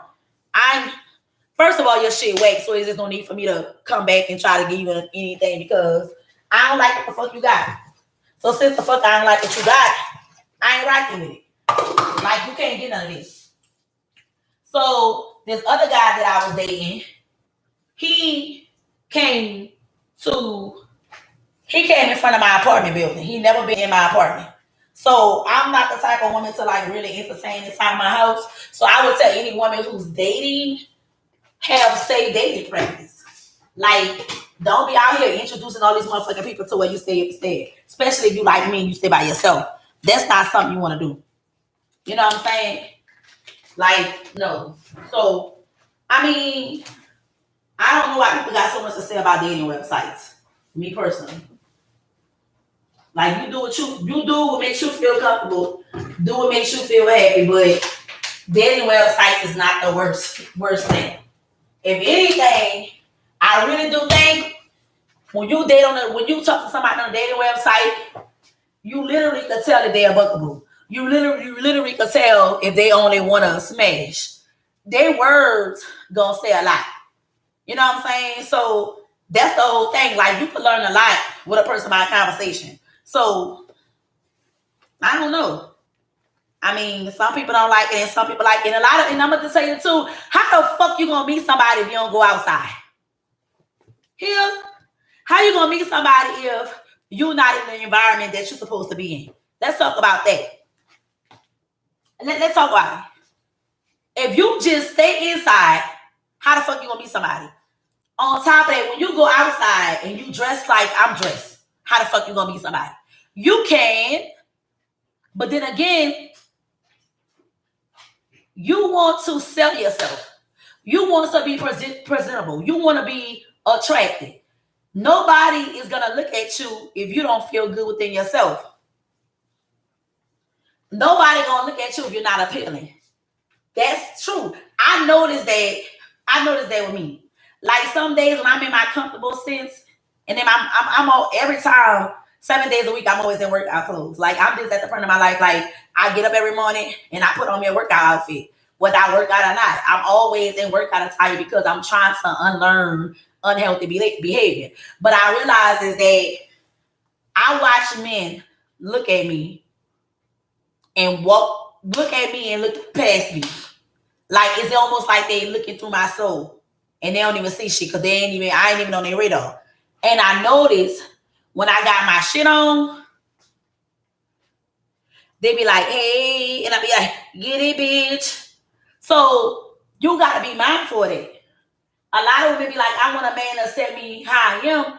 And here's the thing, let me just say this too. Stop worrying about how the next bitch look. Stop worrying about the next bitch got a flat stomach, big ass, if she look old, young. Girl, worry about your fucking self, okay? If you try to compare yourself to how another fucking woman look, you're never gonna get a man. Then you're gonna be insecure. Because let me say this again. I had to tell my ex, you always want to look at a bitch, but you better be careful who looking at your bitch. Clock it. Because the same way you looking at that bitch is niggas looking at your bitch. Clock it. Because bitch, I ain't hard in the face. Now I got a little extra baggage in the front and in the back. And guess what? They like it. Because I love it. Okay? That's all that matters, how you feel. But nobody's gonna come to a woman who don't feel good about themselves. And that's why we have so many women who get men who fuck over them. Like, I don't want to go into a long tangent ass fucking conversation about it, but you gotta give yourself some type of props. You gotta make yourself feel like that bitch even when you don't feel like that bitch. So do not sit up there and try to compare yourself to anybody else because it's not gonna work. And you'll be surprised. You'll be surprised.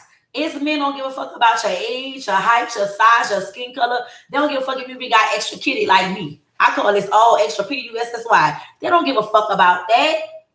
They won't you. They won't you. So, shit. Yeah, I mean, hey, I ain't got nothing else to say about that. That's all. You just gotta know. You just gotta know. Shit, that's it. So, yeah, I'm gonna create me a dating profile later on tonight. I want something for my birthday. I might want a little gift for my birthday. And here's the reason why I wasn't gonna start dating now, because I'm in the process of losing weight. I know I'm a big bitch.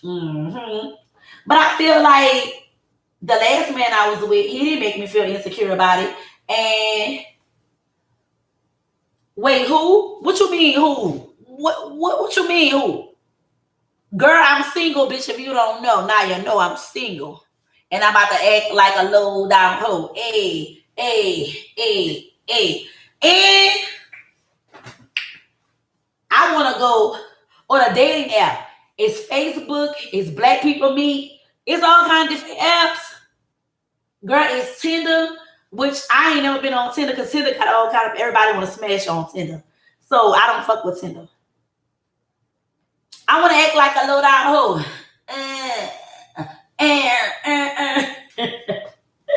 I want to act like a hoe for my birthday. You was on POF? Girl, I played POF a long time ago. You too pretty to be on POF. Go to Black People Meet. You ain't a Cancer, I'm a Cancer. Go on. You supposed to say thank you, bitch. You're not supposed to say right. You supposed to say thank you. But you cute, sis. You know what? What you think about the dating website? I don't really like POF, but what do you think about the dating website? What you think about them since you somebody who have been on a dating website? What you think? Don't fucking say no thank you all after the fact. Girl, I just dealt with that man with that. I had to tell you. I like, me personally, like, for me, what else I gotta do? Oh, I can sleep while I'm on the phone. I can sleep. See, y'all be trying to multitask. It's only me, but when he was here, he ain't motherfucking clean up, so it don't even matter. Go back. Go back. Because you be knowing better.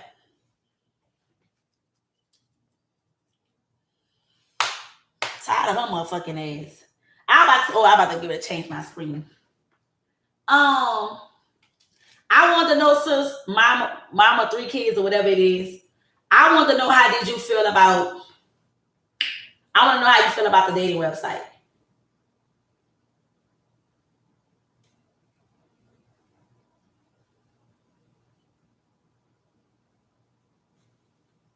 Because I don't think. I guess I don't know. I guess I don't have the same. Everybody don't have the same experience, but I don't think the dating website is the worst website to me personally. And I want to know how do y'all feel. Have anybody ever dated on a dating website other than us two?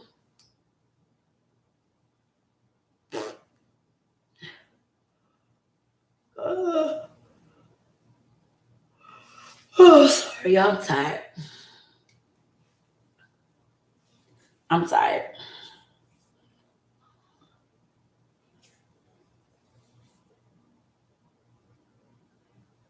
I just thought I was moving around. I can hear you, love. Oh, sorry to hear that, honey.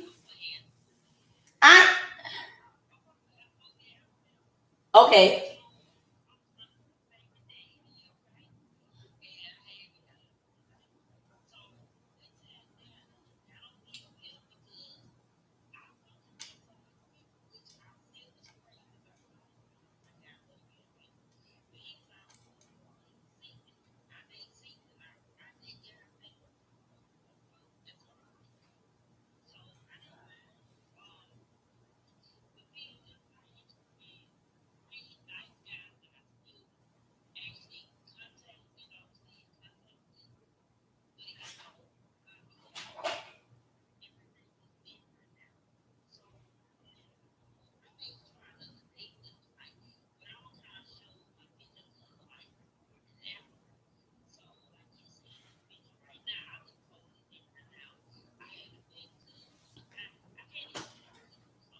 Oh, how old are you? You was born in 83, right? Oh, sorry to hear that. So you were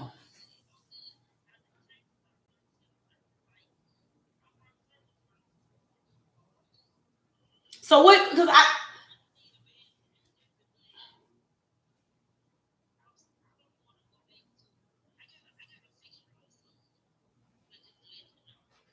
Lynette the nasty ass. Yeah, it makes sense.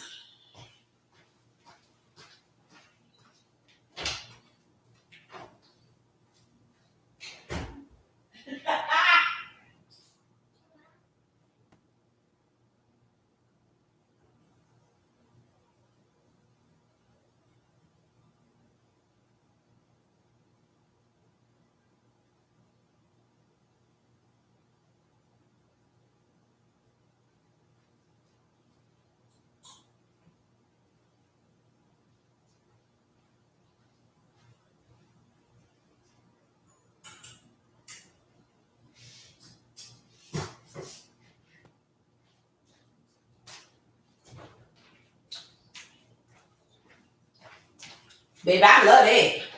I love it. Okay. Oh, I know that's real.